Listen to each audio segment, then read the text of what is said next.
तो आज की क्लास में हम बात करने वाले हैं क्लास 8th का लीनियर इक्वेशन का one of the most important and most asking the exercise जिसको हम बोलते हैं word problem of linear equation. तो वर्ड प्रॉब्लम जो है लीनियर इक्वेशन का वो बच्चे रियली मैं बताऊं बहुत इजी है, ऐसा नहीं है कि बहुत टफ है आपके लिए। मैं बताऊंगा कि वर्ड प्रॉब्लम के क्वेश्चंस को कैसे सॉल्व किया जाता है। और बच्चे जब आप वर्ड प्रॉब्लम के क्वेश्चन को यहाँ पे देखोगे ना तो इस मतलब ये 27 क्वेश्चन के आसपास है, बिल्कुल 27 क्वेश्चन है। और जब 27 क्वेश्चन आप कंप्लीट कर लोगे तो उसके बाद कहोगे सर ये तो बहुत इजी था, हमें ये टफ लग रहा था, लेकिन है ये क्या बहुत इजी। बिल्कुल बच्चों, तो चलिए आइए स्टार्ट करते हैं। Once again welcome back in my YouTube class और बच्चे पार्टी। और स्टार्ट करने से पहले सभी लोगों को thank you so much. And second thing कि जो बच्चे अभी हमारे चैनल पे नए हैं वो वीडियो को लाइक करने के बाद चैनल को सब्सक्राइब कर लिया करिए। और जो लोग कंटिन्यू हमारे वीडियोस को देख रहे हैं उनके साथ तो भाई उनको तो पता है क्या करना है कि जल्दी से वीडियो को लाइक करके दूसरों के साथ शेयर भी कर देना है। तो चलिए बच्चों स्टार्ट करते हैं, बात करते हैं आज के फर्स्ट क्वेश्चन पे। फर्स्ट क्वेश्चन क्या कह रहा है बच्चों, ध्यान दो। फर्स्ट क्वेश्चन यहाँ पे गिवन है कि two numbers are in the ratio 8:3. If the sum of the numbers is 143, find the number. बच्चे बहुत ध्यान से देखना, मैं इस तरीके से आपको यहाँ पे बताऊंगा कि आपको प्रॉब्लम होगा ही नहीं, इसमें तो डेफिनेटली आपको प्रॉब्लम नहीं होने वाला।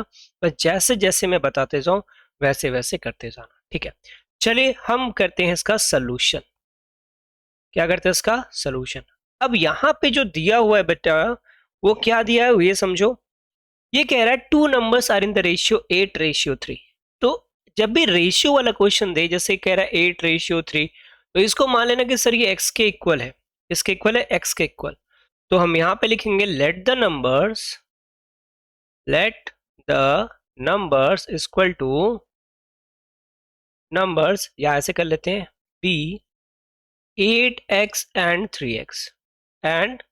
3x। अब क्या कह रहा है, if the sum of the number is, यहां पे दिया हुआ है अकॉर्डिंग टू क्वेश्चन देंगे sum of number, sum of number, sum of numbers equal to, दिया ना इज के जहां जहां इज रहेगा वहां पे इक्वल दिखा देना।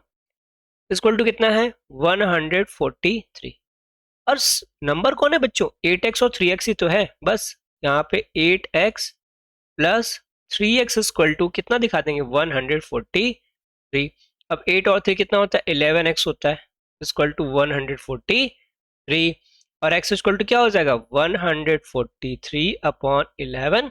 और 11 से जब हम 143 को डिवाइड करेंगे, 11 वन जा 11, 3 बचा 3 आ जाएगा, 11 3 जा 33। मतलब ये कितना आ जाएगा x इक्वल टू 13। कितना बेटा x की वैल्यू कितनी आ गई 13। बोलो समझ में आया कि नहीं आया।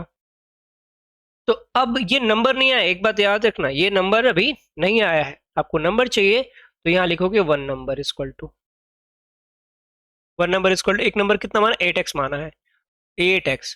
तो ये हो जाएगा 8 इंटू एक्स की वैल्यू 13। तो 13 8 का कितना होता है 104। ये पहले का आंसर रहा। अदर नंबर की बात करें, अदर नंबर कितना है, अदर नंबर इक्वल टू जो दूसरा नंबर है वो है बेटा आपका 3x। तो ये हो जाएगा 8 इंटू 3, मतलब सॉरी 13 है ना, सॉरी 3 इंटू 13, तो 13 3 जा 39 and this is your answer. अब ये जो आया है ये आपका आंसर है, ठीक है। क्लियर है बच्चों। हम बढ़ते हैं अपने अगले क्वेश्चन पे। अगला क्वेश्चन देखो क्या कह रहे हैं, कह रहा है 2/3 of a number is 20 less than the original number. ध्यान से सुनना बच्चों क्या कह रहा है, 2/3 of a number, 2/3 of a number, ठीक है, less than 20 less than the original number, find the number. तो जब ये बोल दिया फाइंड द नंबर तो यहीं से आपको क्या कर देना है सॉल्यूशन में, late the number, let the number, let the number, number को हम क्या मानेंगे x मानेंगे। अब अकॉर्डिंग टू क्वेश्चन क्या कह रहा है, यहां देखो according to question ATQ, according to question क्या कह रहा है, कह रहा है 2/3 of a number, 2/3 of a number.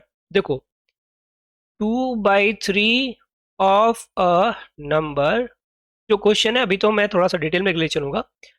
Is का मतलब क्या हो जाता है, इक्वल। मैंने बोला ना, इज हो तो इक्वल, इज हो तो इक्वल, इज हो तो इक्वल, इक्वल 20 लेस, 20 लेस है यानी कम है किससे, द ओरिजिनल नंबर, यानी ओरिजिनल नंबर से 20 क्या है, कम है।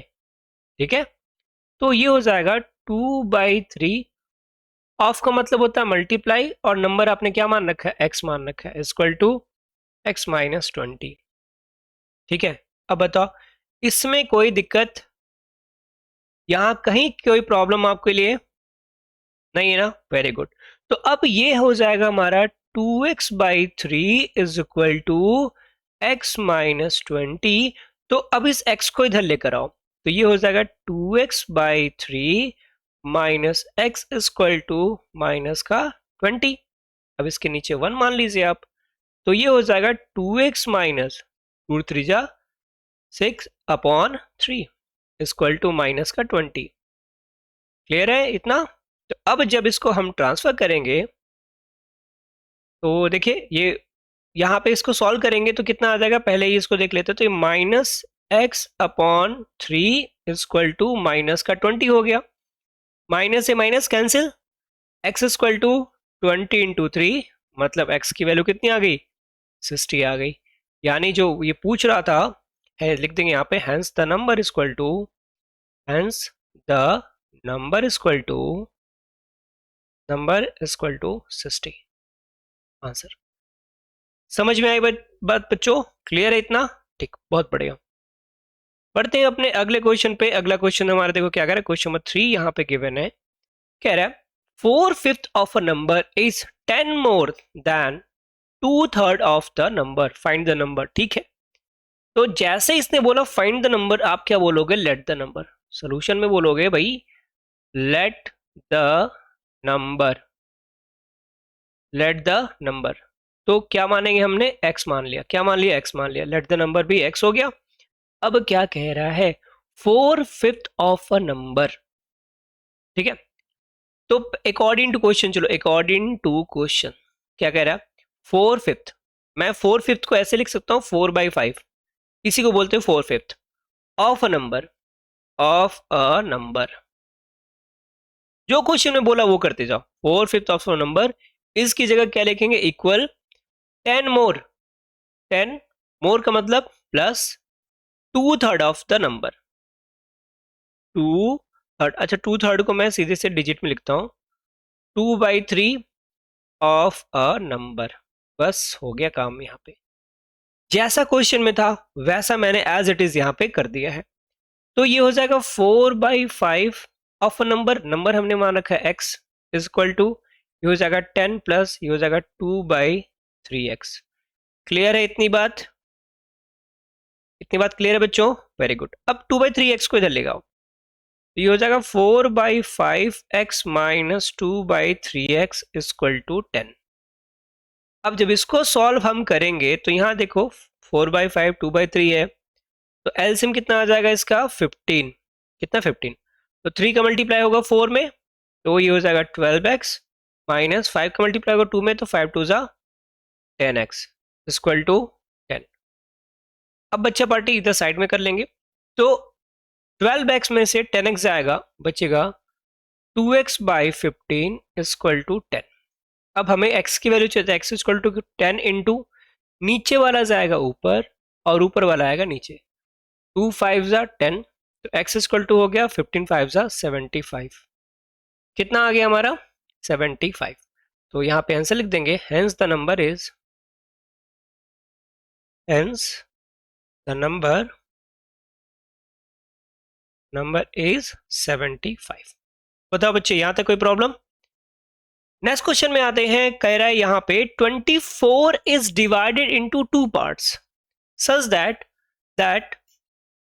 ये such that 7 times the first part added to 5 times to the second part makes 146। बहुत आसान सा क्वेश्चन है बेटा, जो कह रहा है बस उस बात को थोड़ा सा ध्यान देना। क्या कह रहा है, 24 इज डिवाइडेड इनटू 2 पार्ट्स, यानी 24 को 2 पार्ट में डिवाइड किया जा रहा है। किसको डिवाइड किया जा रहा है सर, 24 को 2 पार्ट्स में डिवाइड किया जा रहा है।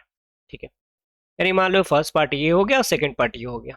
अब फिर कह रहा है 7 टाइम्स द फर्स्ट पार्ट, यानी फर्स्ट पार्ट का 7 टाइम, यानी 7 फर्स्ट पार्ट एडेड, ऐड किया जा रहा है, जो वर्ड बोलते जा करते जाओ। 5 टाइम्स द सेकेंड पार्ट, यानी सेकेंड पार्ट का 5 टाइम को ऐड किया जाता है। ये दोनों मिलके कितना बनाते हैं, मैक्स 146 ये बनाते हैं। अब देखो बच्चे इसे कैसे करेंगे हम। तो linear equation in one variable है, तो अगर मैं फर्स्ट पार्ट को x मान लूंगा तो सेकेंड पार्ट कितना हो जाएगा, इसमें से कम कर लेंगे। ऐसे समझो, मान लीजिए आपके पास 100 रुपए है। कितना है, 100 रुपए, और आप दो भाई हो। फर्स्ट भाई को अगर मैं 80 रुपये देता हूं तो सेकेंड भाई को मैं कितना दूंगा, मैं 20 ही दूंगा ना, क्योंकि 100 में से ही देने हैं। तो कैसे पता किया, सर 100 में से जितना दिया था उतना माइनस कर लिया। सेम चीज यहां करेंगे, हम मानेंगे let the first part be the first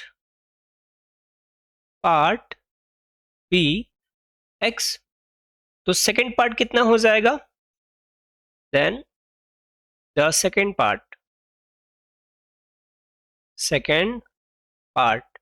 तो सेकेंड पार्ट जो हो जाएगा वो हो जाएगा 24 माइनस एक्स। अब अकॉर्डिंग टू क्वेश्चन चलेंगे, क्या कह रहा है कि 7 times the first part, 7 time का मतलब होता है multiply, 7 time the first part, और ये कितना है भाई, फर्स्ट पार्ट में कितना है, 7 time the first part x है, तो ये हो जाएगा 7x, प्लस ऐड किया जा रहा है 5 टाइम द सेकेंड पार्ट, मतलब 5 टाइम द सेकेंड पार्ट है आपका 24 माइनस एक्स, ये कितना बनाते हैं, 146 बनाते हैं। बस बच्चों यहीं तक आपको करना था। अब आपका देखो क्वेश्चन कैसे होता है, ये हो जाएगा 7x प्लस 24 5 जा 5 4 जा 20 का 0, कैरी आया 2, 5 2 जा 10, 10 to 12, 120 minus 5x equal to 146। बताओ यहां तक कोई बच्चे, किसी बच्चे को कोई प्रॉब्लम नहीं है ना, वेरी गुड यार, होना भी नहीं चाहिए, बहुत इजी सा कॉन्सेप्ट है। तो यहां से 7x में से 5x जाएगा तो ये आएगा आपका 2x प्लस 120 इक्वल टू 146। 120 को इधर लेकर आओ तो ये हो जाएगा 2x इक्वल टू 146 माइनस 120। अब देखो बच्चे इसमें क्या हो जाएगा, ये तो 2x का 2x रहेगा। अब 120 से 146 से 120 जाएगा तो कितना आएगा, आएगा 26, और x से जब डिवाइड करेंगे तो 26/2 हो जाएगा, और ये 13 टाइम में जाएगा। तो यानी यहाँ पे हमें क्या देखने को मिल रहा है कि x की वैल्यू कितनी हो गई, 13 हो गई। कितनी हो गई, 13 हो गई। तो यानी वन पार्ट, यानी जो फर्स्ट पार्ट है वो कितना है, वो है 13। तो जब सेकेंड पार्ट निकालेंगे इसका, सेकेंड पार्ट कितना हो जाएगा, बस 24 में से हम 13 को माइनस कर देंगे। तो जब माइनस करेंगे तो 1 और 1 11, कितना आ गया बेटा, 11 आ गया। इतनी बात क्लियर है सबको, श्योर, वेरी गुड। तो बढ़ेंगे हम अपने अगले क्वेश्चन पे और देखेंगे कि हमारा अगला क्वेश्चन क्या कह रहा है कि find the numbers whose fifth part increase by 5 is equal to the its fourth part diminished by 5। देखो इंक्रीज का मतलब प्लस और डिमिनिश का मतलब माइनस, बात समझ में आया। इंक्रीज का मतलब क्या करेंगे, फर्स्ट, और डिमिनिश का मतलब minus. Okay wait wait wait wait, अगर थोड़ा सा एक मिनट रुकना, इसमें क्वेश्चन में थोड़ा सा, find the number whose fifth part increase by 5 is equal to the its fourth part diminish by 5। Okay सही है। तो हम मान लेते हैं सोल्यूशन में, चलिए सोल्यूशन करते हैं। मुझे लगा क्वेश्चन मैंने थोड़ा सा गलत लिखा है, बस इसलिए थोड़ा देखना पड़ा, बट क्वेश्चन बिल्कुल हमारा सही है, कोई भी इसमें मिस्टेक नहीं है। तो हम इसको स्टार्ट करते हैं, हम पहले मान लेंगे let the number be, find the number, let the number, क्या हो जाएगा, x हो जाएगा, क्या हो जाएगा, x। तो अकॉर्डिंग टू क्वेश्चन क्या चल रहा है भैया, according to question, according to question क्या कह रहा है, कह रहा है फिफ्थ पार्ट देखो जब भी बोलेगा fifth part, six part, seven part, मतलब वो डिवाइड कर रहा है, यानी किसका, फिफ्थ पार्ट इंक्रीज बाय 5, यानी x के फिफ्थ पार्ट को 5 से इंक्रीज कर रहा है, ठीक है। Is equal, is equal it's fourth part, यानी x के फोर्थ पार्ट को डिमिनिश बाई 5 मतलब -5। ये रहा आपका क्वेश्चन फाइनली। क्योंकि इक्वेशन बना लो तो क्वेश्चन बड़े आराम से सॉल्व हो जाता है। अब x/4 को ट्रांसफर करिए, तो ये हो जाएगा x/5 minus x/4 is equal to minus का 5 और माइनस का 5, क्योंकि ये -5 ऑलरेडी था, दूसरा -5 इधर चला आया। तो यहाँ पे जब इसको सॉल्व करेंगे तो ये हो जाएगा 4x minus 5x upon 20 equal to minus का 10 बाई 1 मान लो। तो ये हो जाएगा -x/20 इक्वल टू माइनस का 10 बाई 1। माइनस से माइनस स्वाहा, तो यहाँ पे x इक्वल टू हो जाएगा 20 इंटू 10, मतलब x की वैल्यू हो गई 200। ओके, x की वैल्यू कितनी हो गई 200, और यही तो आपसे पूछ रहा था। तो लिख देंगे हैंस द नंबर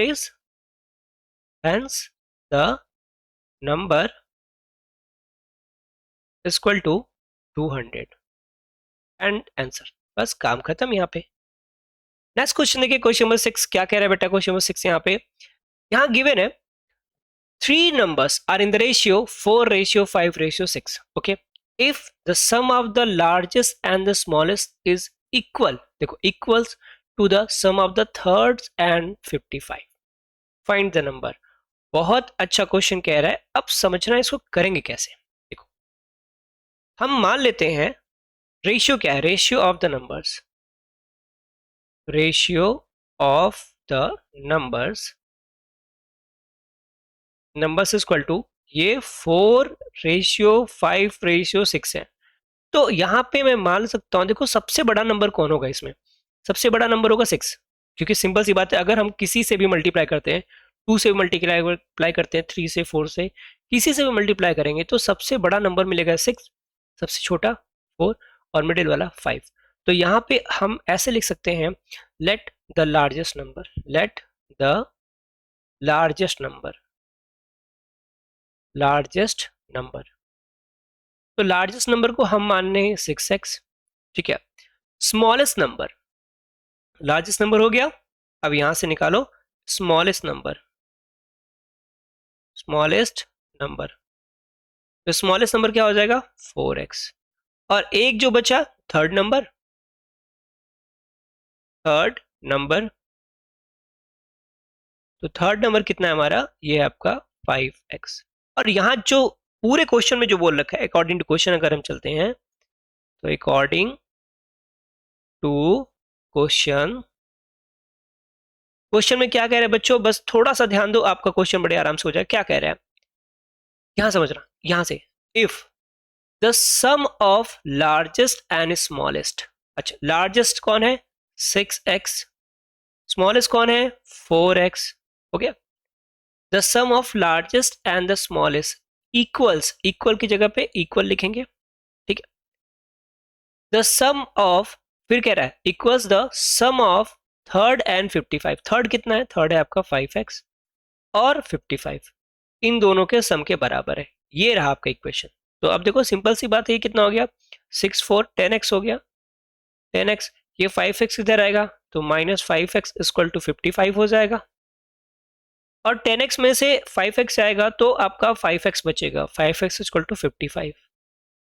और जब यहाँ पे हम x की बात करेंगे तो देखो बच्चों, यहाँ से x इक्वल टू कितना आ जाएगा, x इक्वल टू आ जाएगा 11, क्योंकि 11 5 जा 55। बताओ इतनी बात समझ में आ गई। अब क्या करना है यहाँ पे, तो कह रहा है फाइंड द नंबर्स, तो यहाँ से लार्जेस्ट नंबर जब निकालेंगे, लार्जेस्ट नंबर इक्वल टू कितना हो जाएगा 4, अच्छा 6x दिया हुआ है, तो 6 इंटू 11 मतलब 66। Okay, smallest number serial wise निकालते हैं, जैसे जैसे दिया हुआ है। स्मॉलेस्ट नंबर वो कितना है, स्मॉलेस्ट नंबर 4x है, तो 4 इंटू 11 मतलब ये हो जाएगा 44, और फिर लास्ट क्या दिया हुआ है, थर्ड नंबर, थर्ड नंबर, तो थर्ड नंबर बच्चा पार्टी क्या हो जाएगा, थर्ड नंबर आपका हो जाएगा 5 इंटू 11 मतलब 55। यही तीनों चीज तो आपसे पूछ रखा था, ठीक है। तो ये आपके नंबर्स हो गए। रेशियो में अगर देखना चाहो सीरियल वाइज, 3 नंबर्स आर, क्या लिखेंगे इसको, 3 नंबर्स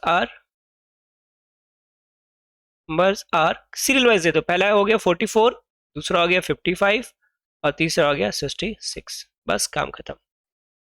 नेक्स्ट क्वेश्चन में बात करते हैं क्वेश्चन नंबर 7। क्या कह रहा है बेटा जी, यहां देखिए, कह रहा है if 10 be added to 4 times a certain number the result is 5 less than the 5 times the number. बस बहुत इजी है, इसको मानना कैसे ये समझना।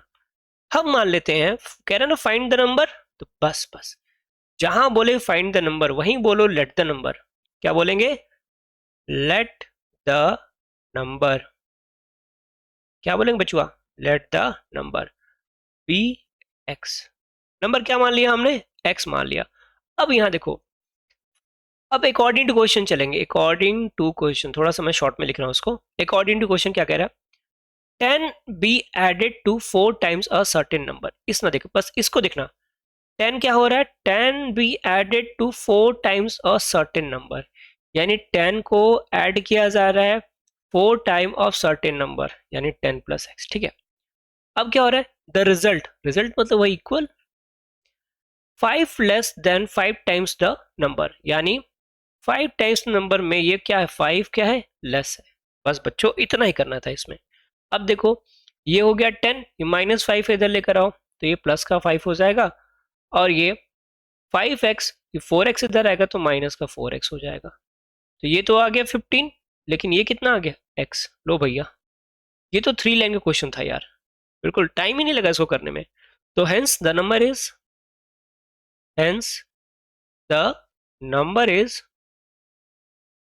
Number is 15। आंसर क्लियर है बच्चों? बताओ इसमें कोई प्रॉब्लम किसी को, किसी भी बच्चे को? Very good. नेक्स्ट क्वेश्चन की बात करते हैं, क्वेश्चन नंबर 8। यहां पे क्या दे रखा है कि two numbers are such that the ratio between them is 3:5, यानी दो नंबर का रेशियो दे रखा है 3:5 दे रखा है। ठीक है, कह रहा है if each is increase by 10, यानी दोनों को अगर हम 10 इंक्रीज कर देते हैं, the ratio between the new numbers so form is 5:7, find the original number. तो ठीक है, तो यहाँ पे रेशियो जो गिवन है वो क्या है पहले देखो। यहाँ पे जब हम रेशियो की बात करेंगे तो रेशियो है आपका 3:5। तो तो हम मान लेते हैं first number, let first number is equal to 3x, और सेकेंड नंबर भी, सेकेंड नंबर ये हो जाएगा आपका 5x। अब अकॉर्डिंग टू क्वेश्चन देखो क्या कह रहा है। अकॉर्डिंग टू क्वेश्चन रेशियो में बात चल रही है बच्चे, देखना। कह रहा है कि अगर हम 10 इंक्रीज कर देते हैं दोनों में, मतलब 3x में भी हमने 10 इंक्रीज किया तो इसका जो रेशियो है, और 5x में भी जब हमने 10 इंक्रीज किया तो इसका जो नया रेशियो बनता है वो बन जाता है 5:7। क्या बन जाता है? 5:7। बस, तो इसको लिखेंगे कैसे? इसको हम लिखेंगे 3x plus 10 upon 5x plus 10 equal to 5/7। तो बताओ क्या ऐसे क्वेश्चन हमने नहीं किए? किए हैं यार, बहुत सारे ऐसे क्वेश्चन हमने किए हुए हैं। अब करेंगे क्रॉस मल्टीप्लाई, तो ये हो जाएगा 3x plus 10 multiply by 7 equal to 5 और 5x प्लस 10। क्लियर? अब क्रॉस मल्टीप्लाई करो, सॉरी क्रॉस तो मल्टीप्लाई, अब डिटेल मल्टीप्लाई करें, मतलब ब्रैकेट को हटाएंगे। तो 7 3 जार 21, 21x प्लस 70 इक्वल टू 5 5 जार 25x प्लस 50। बताओ बच्चों, बात समझ में आई कि नहीं आई? क्लियर है इतना? अब देखो, तो करना क्या है, 70 को यही रहने दो, 50 को इधर ले आओ, माइनस का 50 इक्वल टू 25x, और ये हो जाएगा -21x। तो यहाँ पे जो आ गया 20, और ये कितना आ जाएगा सर? 4x आ जाएगा। तो x की जब वैल्यू निकालेंगे तो आ जाएगा 20/4, मतलब 4 5 20, यानी x की वैल्यू आ गई भाई 5। x की वैल्यू कितनी आ गई? 5। तो आपसे क्या पूछ रखा है? Find the numbers. तो फर्स्ट नंबर कितना हो जाएगा? 3 × 5, मतलब कि 15, बोलो आगे कि ना, ठीक। और सेकंड नंबर भी, सेकंड नंबर ये कितना हो जाएगा भाई, 5x है, तो 5 × 5 मतलब 25। बस बच्चा इतना ही करना था इसमें, और इसमें कुछ भी करने की जरूरत नहीं है। 15 और 25 इसका आंसर हो गया। नेक्स्ट क्वेश्चन देखते हैं। क्वेश्चन नंबर 9 क्या कह रहा है बच्चों, कि find 3 consecutive odd numbers whose sum is 147। देखो बच्चों यहाँ पे कह रहा है कॉन्जिक्यूटिव ऑड नंबर। अब समझ रहे हैं यहाँ से तुम, चाहे आपसे कॉन्जिक्यूटिव ऑड नंबर पूछे, चाहे आपसे कॉन्जिक्यूटिव इवन नंबर पूछे। अब समझो, थोड़ा सा इसके लिए अपना टाइम देना मुझे। जैसे मान लो पहला नंबर होता है 1, 2, अगर मैं नेचुरल नंबर की बात करूं 2, फिर आता है आपका 3, फिर आता है आपका 4, फिर 5 और 6 और 7 और 8।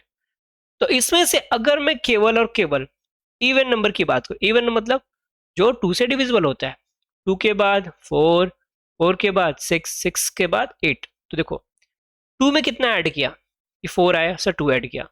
4 में कितना ऐड किया सर, 2 ऐड किया। 6 में कितना ऐड किया, 2 ऐड किया। मतलब हर बार अगर किसी नंबर में हम 2 ऐड करते, इवन नंबर में अगर 2 ऐड करते हैं, तो आपको क्या मिलता चला जाएगा, आपको एक इवन नंबर मिलता चला जाएगा। ठीक। दूसरा कॉन्सेप्ट, 1 के बाद 3 कितना ऐड किया सर, 2 ऐड किया। 3 के बाद 5 कितना ऐड किया सर, 2 ऐड किया। 5 के बाद 7 कितना ऐड किया सर, 2 ऐड किया। तो अगर हम पहला नंबर को इवन नंबर मान लें, तो उसमें 2 ऐड करते जाएं, आपको कॉन्जिक्यूटिव इवन नंबर्स मिलते चले जाएंगे। बस यही समझाना था आपको। तो यहां पे हम इसका सोल्यूशन लिखेंगे, let the first odd number be, let the first odd number be, odd number be x. पहला हम क्या मान लिया, एक्स। तो सेकंड क्या हो जाएगा, सेकंड आपका हो जाएगा x+2। ठीक है। और फिर थर्ड क्या हो जाएगा, क्योंकि कॉन्जिक्यूटिव बोल रखा है, थर्ड क्या हो जाएगा, बस इसमें फिर 2 ऐड कर दो तो x+4। बस बेटा इतना ही। अब कह रहा है इन सबका जो सम है वो कितना, 147। तो according to question x+2 plus x+4 equal to कितना हो रहा है, 147। तो देखो x x x ये हो गया 3x, और 4 2 6 इक्वल टू 147। तो 3x equal to 147 minus 6। Clear. तो हो गया 3x इक्वल टू, माइनस करेंगे तो 141 आएगा। और जब इसको हम डिवाइड करेंगे x इक्वल टू 141/3, तो 3 4 12 कटा, कितना बचा यहाँ पे 2 बचा, 3 से बचा 21। यानी पहला नंबर कितना आ गया, 47।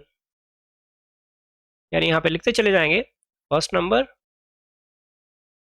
First number equal to 47, second number,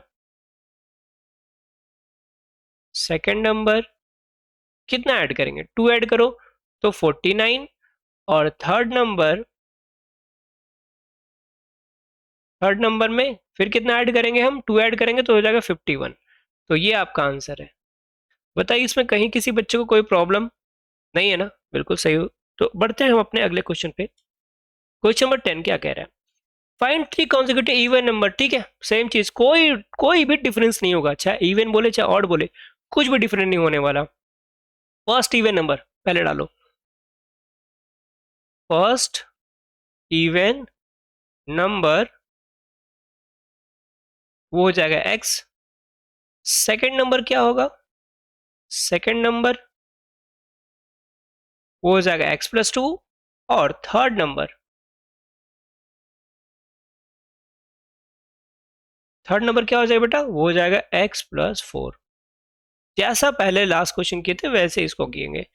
ठीक। तो अब यहाँ पे सम ऑफ ऑल नंबर क्या हो जाएगा, according to question, according to question sum कितना दिया, 234। यानी x+2 plus x+4 equal to 234। ठीक है, ऐड करो, x x x 3x, 4 2 6 equal to 234। 6 को ट्रांसफर करो तो 3x equal to 234 minus 6, minus कीजिएगा जरा तो ये तो 3x आ गया, ठीक है भाई। अब यहां से जब माइनस करोगे देखो कितना आएगा आपका, ये हो जाएगा 228। कितना आ जाएगा बेटा, 228। अब x की जब वैल्यू निकालोगे तो ये हो जाएगा 228 अपॉन 3, तो 3 से डिवाइड करेंगे तो 3 7 जा 21, कितना बचा यहाँ पे 1 बचा, इसके पास गया तो 3 6 जा 18, यानी x की वैल्यू आ गई आपकी 76। x की वैल्यू कितनी आ गई, 76 आ गई। तो अब जब x की वैल्यू 76 आ गई, अच्छी बात है यार, चलो तो ये फर्स्ट नंबर क्या हो जाएगा, यहाँ पे हम लिखेंगे फर्स्ट नंबर इक्वल टू 76। अब फिर 2 ऐड कर देंगे तो इसका सेकंड नंबर निकल जाएगा, सेकंड नंबर इक्वल टू 78। और फिर थर्ड नंबर की बात करेंगे तो थर्ड नंबर इक्वल टू 80। तो 76, 78 और 80। क्लियर है इतना, किसी बच्चे को कोई प्रॉब्लम। बात करते हैं अपने क्वेश्चन नंबर 11 पे। क्वेश्चन 11 क्या कह रहा है ये देखिए बेटा, the sum of the digit of 2 digit numbers is 12 if the new number form by reversing the digit it's greater than the original number by 54, find the original number, check your solution. Question number 11 को most important question बोलना। मैं ऐसा क्यों कह रहा हूं, क्योंकि यही सेम क्वेश्चन आपको क्लास 10th में भी मिलने वाला है, क्लास 9th में मिलेगा, क्लास 10th में मिलेगा। तो इसलिए ये जो क्वेश्चन है बहुत ज्यादा इंपॉर्टेंट रोल प्ले करता है, ठीक है। तो इसको बहुत ही ध्यान से समझेंगे, टाइम टेकन रहेगा चलेगा, लेकिन समझना अच्छे से है। इस क्वेश्चन को जब भी हम पढ़ेंगे तो बहुत केयरफुली होकर पढ़ना पड़ेगा हमें, क्योंकि अगर थोड़ा सा भी हमने मिस किया ना तो प्रॉब्लम करेगा। देखो पहले यहाँ पे जो वर्ड बोला है 2 डिजिट नंबर, तो पहले इसको समझते हैं कि आखिर 2 डिजिट नंबर का होता क्या सर कॉन्सेप्ट। कोई भी 2 डिजिट नंबर जैसे मान लो स्टार्ट होता है 10 से, 10 11 12 13 फिर उसके बाद 99 तक, कहाँ तक 99 तक। इसमें कितने डिजिट्स होते हैं, 2 डिजिट।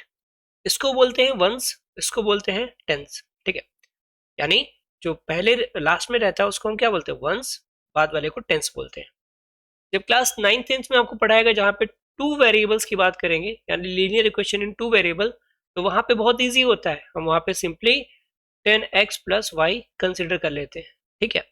बट यहाँ पे जब कंसिडर करेंगे तो यहाँ है 1 वेरिएबल, मतलब लीनियर इक्वेशन इन 1 वेरिएबल, मतलब आपको केवल और केवल एक ही वेरिएबल आपको कंसिडर करना है। तो जब आप केवल और केवल एक ही वेरिएबल की बात आती है तब आपके लिए थोड़ी सी प्रॉब्लम यहाँ पे हो जाता है। तो अब देखो यहाँ पे चीज क्या कह रहा है, पहले तो हम यहाँ पे लिखते हैं कि कह रहा है if the new number, okay 2 digit number is 12, क्या कह रहा है, the sum of the digits of 2 digit number, मतलब कि इन जब डिजिट्स को हम ऐड करते हैं, जैसे देखो अगर मैंने लिखा 46, कितना लिखा 46, तो 46 एक 2 डिजिट नंबर है, और 4 और 6 को जब हम ऐड करेंगे कितना आएगा सर, ये आ जाएगा 10, कितना आ जाएगा 10 आ जाएगा। तो वही बात ये कह रहा है, तो यहाँ पे लिखेंगे the sum of 2 digits, solution करते हैं यहाँ पे, द सम ऑफ 2 डिजिट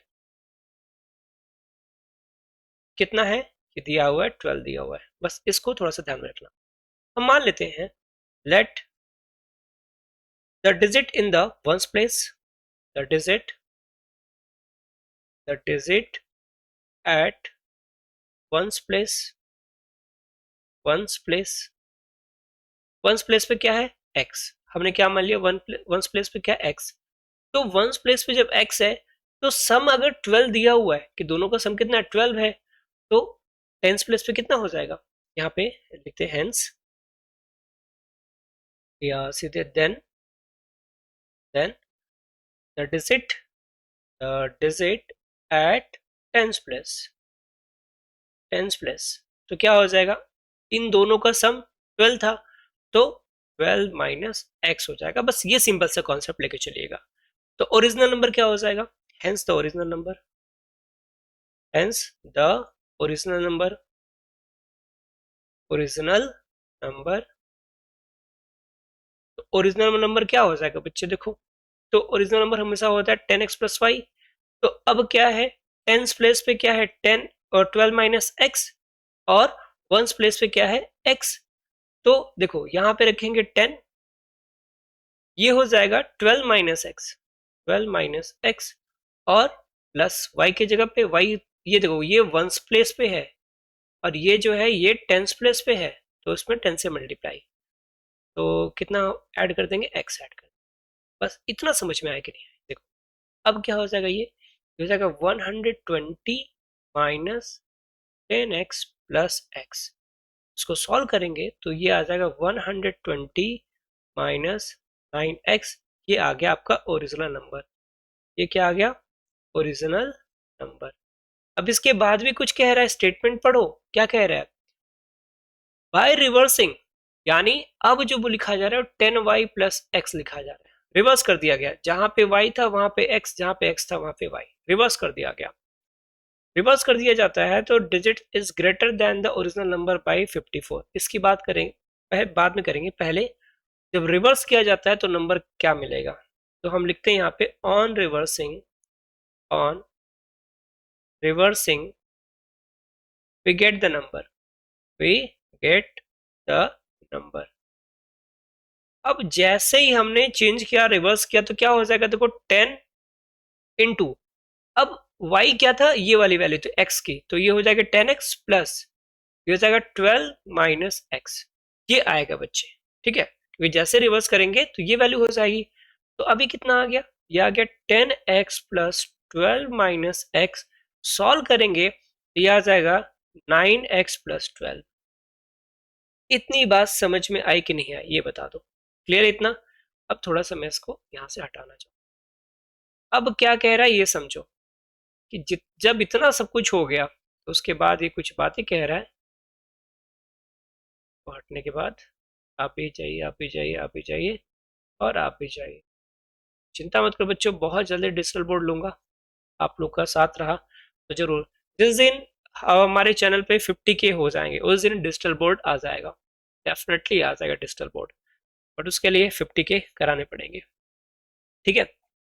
अब देखो बच्चों यहाँ पे क्या हो रहा है, ये 9x प्लस 12 आ गया, यहाँ तक तो कोई दिक्कत नहीं हुई है सभी किसी को, यहाँ तक तो सब कुछ हो गया। अब यहाँ पे जो क्वेश्चन में बोला है वो देखो, अकॉर्डिंग टू क्वेश्चन क्या चलेगा, अकॉर्डिंग टू क्वेश्चन क्या कह रहा है यहाँ पे बच्चे, कि न्यू नंबर जो है, ये कह रहा है ना कि 2 digit number is 12 if the new number from by reversing the digit is greater than the original number, यानी जब इसको हम रिवर्स कर देते हैं तो ये जो नंबर मिलता है, ये नंबर पहले वाले नंबर से ग्रेटर है, कितना ग्रेटर है 54 ग्रेटर है। तो चलो न्यू नंबर जो है, न्यू नंबर ये भैया क्या है, ग्रेटर है किससे, ओरिजिनल नंबर से, ओरिजिनल नंबर से कितना ग्रेटर है बच्चों, ओरिजिनल नंबर से 54 ग्रेटर है, बस ग्रेटर मतलब बड़ा, तो प्लस कर देंगे। तो न्यू नंबर कितना है, न्यू नंबर आपका 9x प्लस 12 है, और ओरिजिनल नंबर कितना है, ओरिजिनल नंबर है आपका 120 माइनस 9x है, और प्लस का 54 है, तो 9x को उधर ले आओ, तो 9x, ये माइनस का 9x इधर आएगा तो प्लस का 9x हो जाएगा, इक्वल टू 120 प्लस 54 और माइनस का 12, बोला इतनी बात समझ में आई है। तो अब ये 9x और भाई x तो रहेगा, ये तो 18x हो गया। अब इसको पूरा सॉल्व करोगे तो देखो ये हो गया 174 और माइनस 12, तो 162 आ जाएगा, कितना आ जाएगा 162। अब x की जब बात करेंगे तो 162 अपॉन 18 आ जाएगा, कितना आ जाएगा 18। अब इनको सॉल्व करो, तो अब इनको जब सॉल्व करोगे तो सीधे देखो टेबल पढ़ोगे 18 का, तो 18 9 जा 162, x की वैल्यू कितनी आ गई 9 आ गई। बताओ इतनी बात समझ में आया कि नहीं आया, अगर इतनी बात समझ में आ गई तो कह रहा है तो ओरिजिनल नंबर, तो चलिए ओरिजिनल नंबर क्या हो जाएगा, ओरिजिनल नंबर इक्वल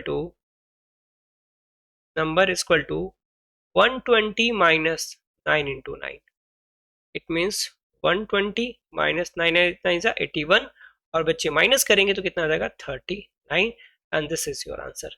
बताओ बच्चे, इसमें कोई कहीं पे भी थोड़ा सा भी आपको प्रॉब्लम लग रहा है? नहीं ना, बिल्कुल सही। तो बढ़ते हैं बच्चों अपने अगले क्वेश्चन की ओर, एक और शानदार क्वेश्चन लेकर आते हैं और बात करते हैं क्वेश्चन नंबर 12 का। अच्छा चेक, सॉरी सॉरी थोड़ा सा इसमें कुछ मिस हो गया। ये कह रहा है चेक योर सोल्यूशन, अपने सोल्यूशन को चेक करना है। तो देखो सोल्यूशन चेक कैसे करेंगे, ये चीज तो बता नहीं भूल गया। सोल्यूशन कैसे चेक करेंगे, यहां मैं कर दे रहा हूं answer check, check check check. अब क्या कह रहा है देखो, पहले तो कह रहा है भैया टू डिजिट सम कितना हो रहा है 12, तो क्या 3 और 9 को ऐड करो, 12 आ रहा है, 9 3 12 बिल्कुल आ रहा है सर, पहला चीज तो ये फिक्स हो गया। ठीक है, दूसरा क्या कह रहा है, रिवर्सिंग डिजिट, अगर मैं इनके डिजिट को रिवर्स करता हूं तो 39 को रिवर्स करूंगा तो ये 93 हो जाएगा। तो अब देखो क्या ये 54 ज्यादा है 39 से, तो चेक कर देंगे का तरीका है 93 से 39 को माइनस कर दो, तो 13 में से 9 गया आ गया 4, बचा यहाँ पे 8, 8 में से 3 गया 5, 54 आ रहा है। मतलब हमारा आंसर क्या है, बिल्कुल सही है। बस नेक्स्ट क्वेश्चन आते हैं बच्चों, क्वेश्चन नंबर 12 क्या कह रहा है, the digit in the tenth place of two digit number is 3 times that in the unit place. If the digits are reversed, the new numbers will be 36 less than the original number. Find the numbers. Check your solution. यानी बिल्कुल वही question है। तो हम यहाँ पे solution करते हैं और मान लेते हैं पहले कि let the digit in unit place, let the digit at unit place, unit place पे डिजिट क्या होगा, वो हो जाएगा x, क्या हो जाएगा x। तो टेंस प्लेस पे डिजिट क्या हो जाएगा, then the digit at tens place, tens place पे डिजिट क्या कह रहा है देखो, the digit in the tens place of two digit number is 3 times, 3 time किसका, ones unit place unit digit पे, तो ये हो गया 3x। बोलो इतनी बात समझ में आई? चलिए, तो ओरिजिनल नंबर क्या हो जाएगा भाई, ओरिजिनल नंबर इक्वल टू, देखो ओरिजिनल नंबर होता है 10 यूनि into tens place plus unit या वंस प्लेस, तो 10 इंटू क्या हो जाएगा 3x इंटू 3x और प्लस 3, तो ये हो जाएगा 30 और 3 हो गया 31, सॉरी सॉरी यहाँ x लिखना था ना, माफ कीजिए, यहाँ x लिखना, ये हो जाएगा 31x। ठीक है, इतनी बात समझ में आई कि नहीं आई? अब देखो, on reversing the digit, on reversing the digit, reversing the digit we get, the digit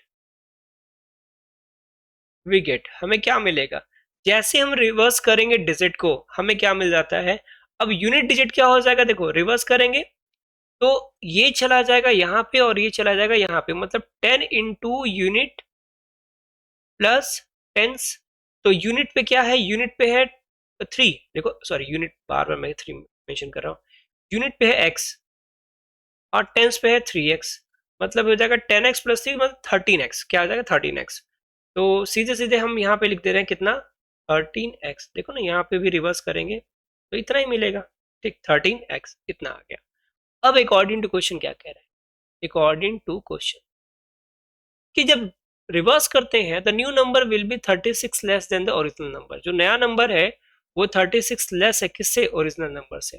तो यानी अकॉर्डिंग टू क्वेश्चन क्या हो जाएगा हमारा 31x minus 36 equal to new number कितना है 13। बस यही कह रहा है कि जो नया नंबर है वो ओरिजिनल नंबर से 36 कम है, तो यह हमारा 31x हो जाएगा, इस 13 को इधर लेकर आओ तो ये माइनस का 13x होगा, 36 को इधर लेके जाओ तो ये प्लस का 36 हो जाएगा, माइनस करेंगे तो 11 में से 3 जाएगा तो कितना आएगा बच्चों 8, 8 3 11, ठीक है, और यहाँ पे बचा 2, 2 में से 1 जाएगा तो 1, 18x इक्वल टू 36, यानी x इक्वल टू ये हो जाएगा 36 अपॉन 18, तो 18 2 जा 36, यानी यहाँ पे जो x की वैल्यू आ गई वो कितनी आ गई 2 आ गई, x की वैल्यू कितनी आ गई 2 आ गई, तो यूनिट प्लेस यानी सीधे सीधे हम नंबर निकाल देते हैं। Original number is equal to original number is equal to number is equal to ये हो जाएगा 31x, मतलब 31 इंटू एक्स की वैल्यू 2, मतलब कितना हो गया 3 टू जा 6, 2 टू जा 62। कितना आ गया बेटा 62। अब वही सारी चीज है, अब कह रहा है कि the digit in the tenth place of two digit number is 3 times the unit place. Simple सी बात है, 2 का 3 टाइम करेंगे तो 6 आ जाएगा। हो गया ना। दूसरा क्या कह रहा है, दूसरा कह रहा है रिवर्स करने पे डिजिट 36 लेस हो जाता है। तो रिवर्स करो, तो 62 को अगर रिवर्स करोगे तो 26 से आ जाएगा। देखो कितना लेस होता है, तो 12 में से 6 गया 6, यहाँ पे 5 में से 3 गया, बस आ गया। यानी ये भी क्वेश्चन हमारा सही है। अगला क्वेश्चन देखो बच्चे, क्वेश्चन नंबर 13 क्या कह रहा है यहाँ पे कह रहा है question number 13, the denominator of a rational number is greater than it's numerator by 7। ध्यान देना, ठीक है, यहाँ पे समझना इस बात को। क्वेश्चन क्या कह रहा है बच्चों, the denominator of a rational number is greater than it's numerator by 7। Okay, the numerator is increased by 17 and the denominator decreased by 6, the new number become 2, find the original number। तो अब यहाँ पे जो question कह रहा है उस बात को समझो। क्वेश्चन नंबर 13 है, आपके बुक में पीछे दिया हुआ है question. The denominator of the rational number be greater than it's numerator by 7। अब समझो इस बात को, सब क्या कहना चाहता है कि भाई होता क्या है, ऊपर वाले को डिनोमिनेटर और नीचे वाले को न्यूमरेटर कहते हैं। ये चीज तो क्लियर है ना। यहाँ पे सबसे बड़ा क्वेश्चन ये आता है कि सर किसको मानोगे आप। देखो, the denominator of rational number is greater than it's numerator by 7। किससे बड़ा है, बोलो किससे बड़ा है, ग्रेटर किससे है, न्यूमरेटर से। तो जिससे बड़ा होगा उसी को हम कंसिडर करेंगे। तो हम यहाँ लिखेंगे let the numerator be x. Numerator को हमने एक्स मान लिया। देन अगर न्यूमरेटर हमारा एक्स है तो डिनोमिनेटर क्या होगा, डिनोमिनेटर इज इक्वल टू आएगा बेटा, ये कितना हो जाएगा भाई, इससे 7 बड़ा है, x प्लस 7। हो गया ना। अब क्या कह रहा है, अकॉर्डिंग टू क्वेश्चन कह रहा है कि अगर that numerator is increase by 17, यानी न्यूमिनेटर को हम 70 से इंक्रीज कर दे रहे हैं, एंड डिनोमिनेटर डिक्रीज बाय 6, यानी जो डिनोमिनेटर है उसको 6 से डिक्रीज कर दे रहे हैं, तो इक्वेशन बन ये जाता है 2। क्या बन जाता है 2। तो अब देखो क्या हो जाएगा, ये तो सिंपली ऊपर जो दिया हुआ है x प्लस 17 ही रहेगा, लेकिन नीचे वाला कुछ हो जाएगा, x प्लस 1 इक्वल टू आ जाएगा 2। इसके नीचे 1 मानो, कर दो भैया क्रॉस मल्टीप्लाई, तो ये हो जाएगा x plus 17 equal to 2x plus 2। हो गया। अब 2x को इधर ट्रांसफर करो, तो ये हो जाएगा 2x, इधर आएगा तो माइनस का 2x हो जाएगा, x minus 2x equal to 2 minus 17। हमने क्या किया, इस 2x को इधर ले गए और 17 को इधर ले गए, दोनों का साइन चेंज हो गया। यहां से आएगा minus x equal to minus का 15, माइनस माइनस कट गया, x इक्वल टू आ गया 15। तो कह रहा है भैया बताइए ओरिजिनल नंबर, यानी ओरिजिनल नंबर क्या यहाँ पे है, फ्रैक्शन। एक्चुअली क्या है यहाँ पे, फ्रैक्शन। तो सीधे सीधे हम फ्रैक्शन या रेशनल नंबर कुछ भी निकाल लो, रेशनल नंबर इक्वल टू कितना आएगा, रेशनल नंबर इक्वल टू भैया न्यूमरेटर कितना है, न्यूमरेटर यहाँ पे देखो x, और डिनोमिनेटर कितना है x प्लस 7। तो रख दीजिए वैल्यू, तो x की वैल्यू कितनी है, x की वैल्यू 15, और ये हो जाएगा 15 प्लस 7, हो गया भैया 15 अपॉन 15 प्लस 7 कितना होता है 22। आंसर बोलो, अभी बात क्लियर है कि नहीं क्लियर है, यहां तक किसी बच्चे को कोई प्रॉब्लम नहीं है। Very good. अब बढ़ते हैं हम अपने क्वेश्चन नंबर 14 पे। अब 14 क्या कह रहा है ये देखो, कह रहा है in a fraction twice the numerator is 2 more than the denominator, if 3 is added to the numerator and to the denominator, the new fraction is 2/3, find the original fraction। ठीक है, तो भैया यहाँ पे हम इसको सॉल्व करेंगे तो क्या मानेंगे, पहले इसको सॉल्व करते हैं, देखते हैं। लेट द, अच्छा किसको मानेंगे, twice the numerator is two more than the denominator, किससे बड़ा है, डिनोमिनेटर से, तो हमेशा जिससे बड़ा होगा उसको मानो। तो let the denominator, let the denominator, जिससे भी कंपेयर करेगा उसको मानेंगे। Let the denominator be x, x हो गया। तो यहाँ पे न्यूमिनेटर कितना हो जाएगा, न्यूमिनेटर इक्वल टू, कह रहा है twice the numerator is two more than the denominator, twice the numerator मतलब न्यूमिनेटर का ट्वाइस, ध्यान देना, न्यूमिनेटर का twice, two times of the numerator is given है। इसको थोड़ा सा डिफरेंट करेंगे, समझना इस चीज को। हम इसको ऐसे नहीं लिखेंगे, यहाँ पे एक वर्ड बोला है twice the numerator, twice the numerator मतलब टू टाइम्स न्यूमिनेटर जो है, इज मतलब इक्वल है, मोर देन द डिनोमिनेटर, किससे ज्यादा है, डिनोमिनेटर से ज्यादा है। तो कितना ज्यादा है, टू ज्यादा है। तो ये जो टू एक्स लिखे हैं इसको हम एक्स प्लस टू लिखेंगे। क्या लिखेंगे इसको, एक्स प्लस टू। एक्चुअली थोड़ा सा इसमें मिस प्रिंट हो गया है, ठीक है। Two more than the denominator, twice the denominator is two more than the denominator. इसको फिर से समझना, यहाँ कह रहा है कि in a fraction twice the numerator is two more than the denominator, okay.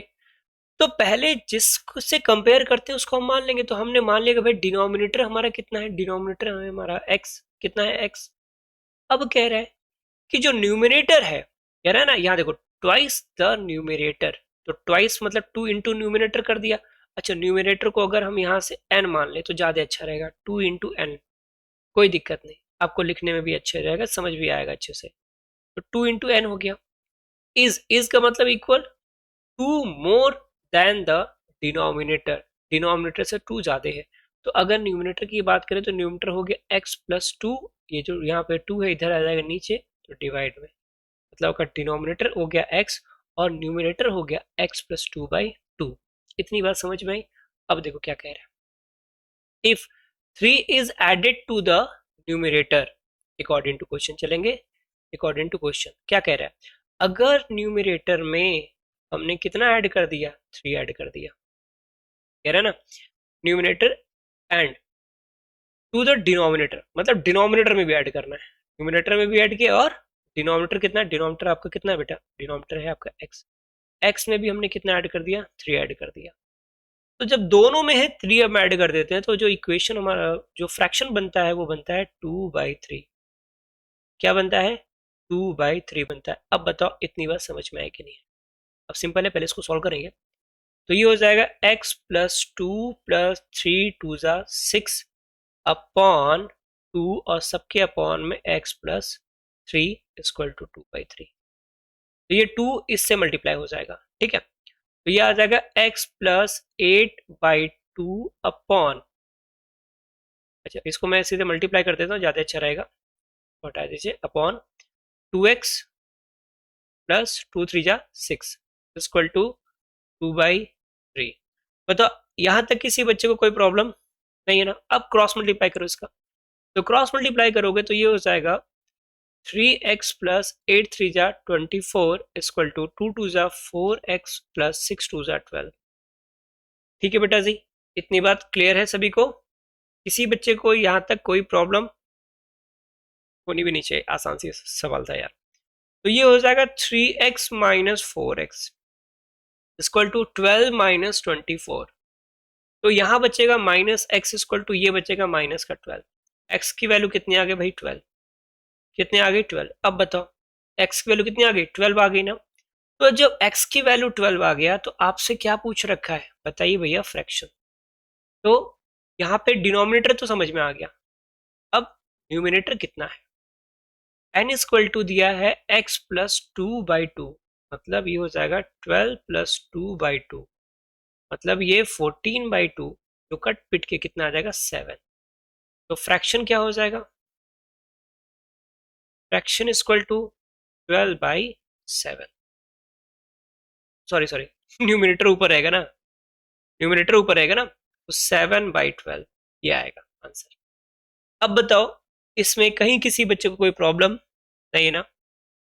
ठीक, आगे बढ़ते हैं अगले नेक्स्ट क्वेश्चन पे। क्वेश्चन नंबर 15 क्या कह रहा है ये देखो। नो डाउट बच्चों क्वेश्चन इधर बहुत अच्छे अच्छे हैं, बहुत बेहतरीन क्वेश्चन हैं। ठीक, तो खासकर ये डिजिट वाले क्वेश्चन ज्यादा परेशान करते हैं। क्या कह रहे हैं? द लेंथ ऑफ रेक्टेंगल, यानी यहां पे हमें क्या चाहिए? रेक्टेंगल चाहिए। क्या चाहिए? रेक्टेंगल। तो रेक्टेंगल कैसे होता है? ये मान लो ये आपका रेक्टेंगल हो गया। ये क्या हो गया? आपका एक रेक्टेंगल हो गया। तो अब जब ये रेक्टेंगल है तो रेक्टेंगल में दो चीज होता है, एक होता है लेंथ, दूसरा होता है ब्रेथ। ऊपर लंबे वाले पार्ट को हम बोलते हैं लेंथ, और जो चौड़े वाला पार्ट होता है उसको हम बोलते हैं ब्रेथ। ठीक, एल और बी। अब यहां देखो क्या कह रहे हैं। The length of rectangle exceeded it's breath by 7। किससे कंपेयर करा? ब्रेथ से। तो मान लेते हैं let the breadth breadth is equal to x centimetre. Breadth को हमने मान लिया कितना? एक्स सेंटीमीटर मान लिया। अब जब ब्रेथ हमारा एक्स सेंटीमीटर हो गया तो अब क्या करेंगे ये देखो। तो लेंथ कितना हो जाएगा? Length is equal to length कितना ज्यादा है? 7 सेंटीमीटर ज्यादा है, तो x प्लस 7 हो गया। कितना हो गया? x plus 7। अब जब ये दो वैल्यू हमारे पास आ गया, लेंथ और ब्रेथ आ गया, तो भाई हम क्या निकाल देंगे? If the length is decrease by 4 centimeter and the breadth is increased by 3 centimeter, the area of the new rectangle is the same as the area of the original rectangle। तो पहले निकालो area of the original rectangle. क्या निकालना पड़ेगा? Area of original rectangle. Area क्या होता है? Length into breath होता है।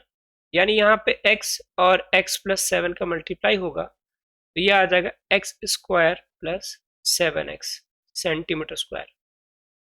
हो गया। नाउ अब क्या हो रहा है? लेंथ जो है, लेंथ में क्या कर रहे हैं? Length is decrease by 4। Length कितना है यहाँ पे? x प्लस 7 है, इसको 4 डिक्रीज कर रहे हैं, तो मतलब ये आ जाएगा आपका x प्लस 3। और ब्रेथ को कितना कर रहे हैं? कह रहा है breadth is increase by 3। Breadth को 3 इंक्रीज कर रहे हैं, मतलब x प्लस 3। तो न्यू एरिया क्या हो जाएगा? New area is equal to, ये हो जाएगा x प्लस 3 और x plus 3। Length into breadth ही तो होता है, दोनों का लेंथ और ब्रेथ इक्वल है। तो अब ये जो हो जाएगा, मैं यहाँ पे बता दे रहा हूं, ये जो हो जाएगा ये हो जाएगा न्यू एरिया इक्वल टू ये देखो x प्लस 3 मतलब x प्लस 3 का होल स्क्वायर हो जाएगा। मतलब ये आ जाएगा x square plus 9 plus 6x, इतना आ जाएगा। ठीक, ये आपका centimetre square. According to question क्या कह रहा है? अकॉर्डिंग टू क्वेश्चन कि सर इनके जो न्यू एरिया है और जो ओरिजिनल एरिया है दोनों क्या है? सेम है। ठीक है, अकॉर्डिंग टू क्वेश्चन चलेंगे कि न्यू एरिया कितना आ गया हमारा? X square plus 9 plus 6x। ये इक्वल है किसके? इक्वल है किसके? इक्वल है बच्चों, ये इक्वल है अपने ओरिजिनल के। ओरिजिनल कितना आया था हमारा? ओरिजिनल आया था एक्स स्क्वायर प्लस 7x। तो एक्स स्क्वायर से एक्स स्क्वायर कैंसिल हो गया।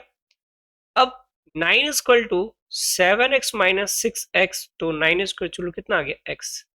तो x आ गया आपका। जब ये x आया है तो अब देखो क्या होगा। लेंथ कितना है? लेंथ दिया था, लेंथ कितना आया था? लेंथ आया था x प्लस 7 मतलब 9 प्लस 7 एंड 9 7 कितना होता है? ये होता है 16 सेंटीमीटर। ओके, तो ब्रेथ कितना है? ब्रेथ आपका 9 सेंटीमीटर। बस यही छोटा सा काम इसमें करना था, आपका हो गया। बताओ किसी बच्चे को कोई प्रॉब्लम इसमें कहीं पे भी कोई दिक्कत नहीं है ना? Very good.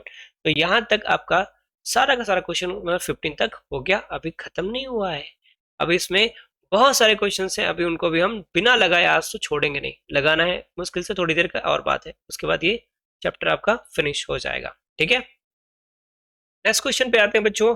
चलिए चलिए चलिए चलिए चलिए, नेक्स्ट क्वेश्चन क्या कह रहा है ये देखिए। क्वेश्चन नंबर 16 हो जा भाई।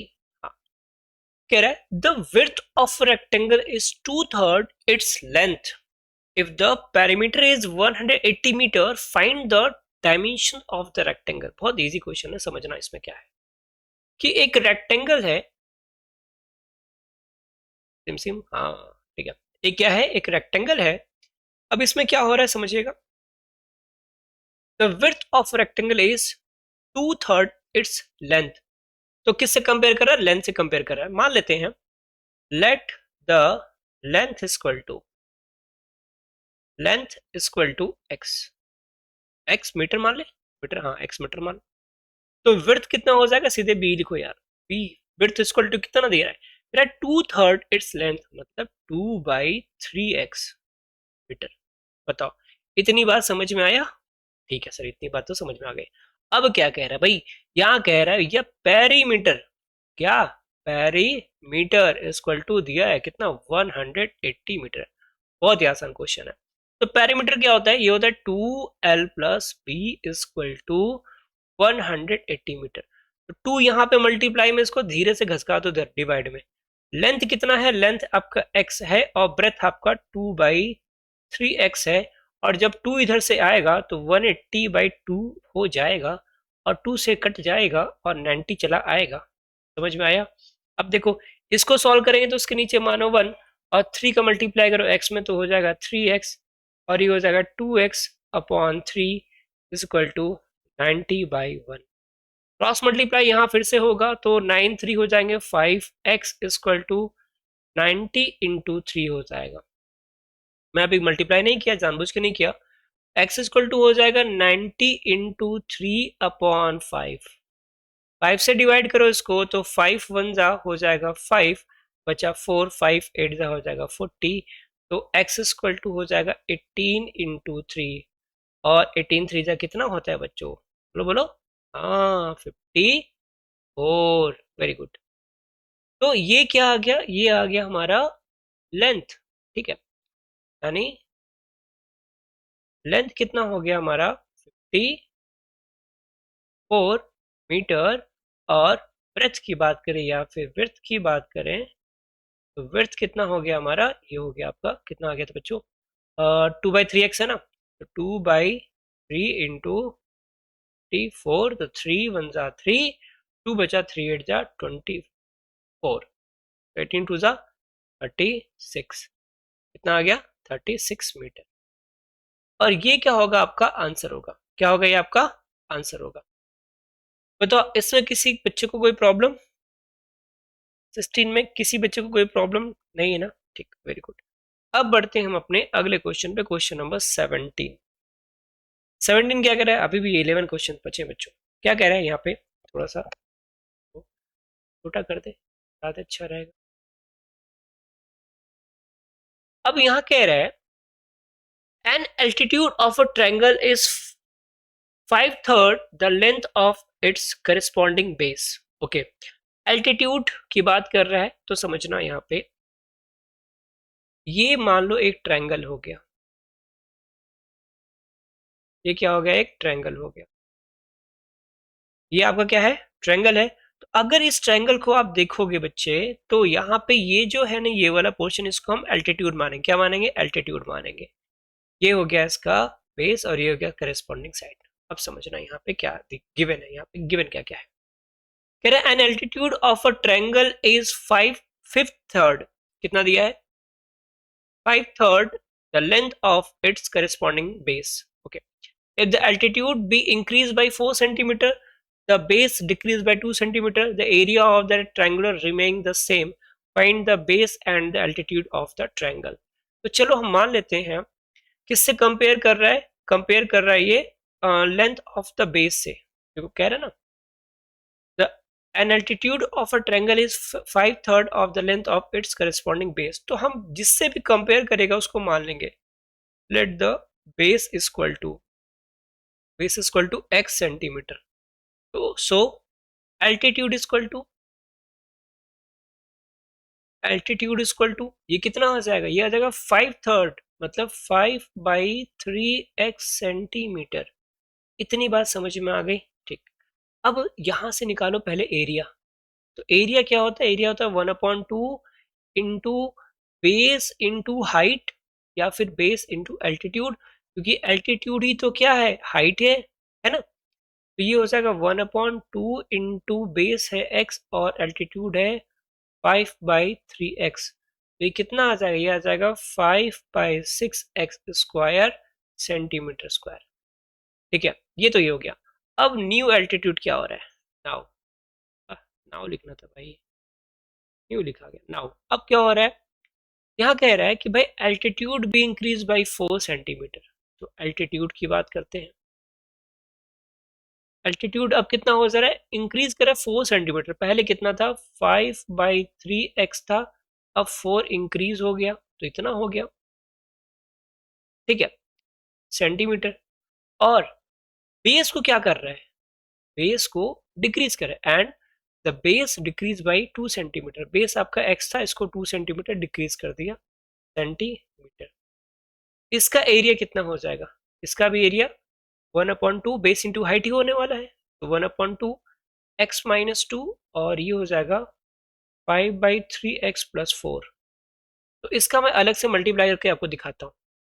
5/3x+4 का मल्टीप्लाई जब हम करेंगे x-2 से, तो 5/3x का मल्टीप्लाई x-2 से, फिर 4 का मल्टीप्लाई x-2 से। मैं इसको अलग से करके आपको दिखा दे रहा हूँ कि आपको कंफ्यूजन क्रिएट ना हो।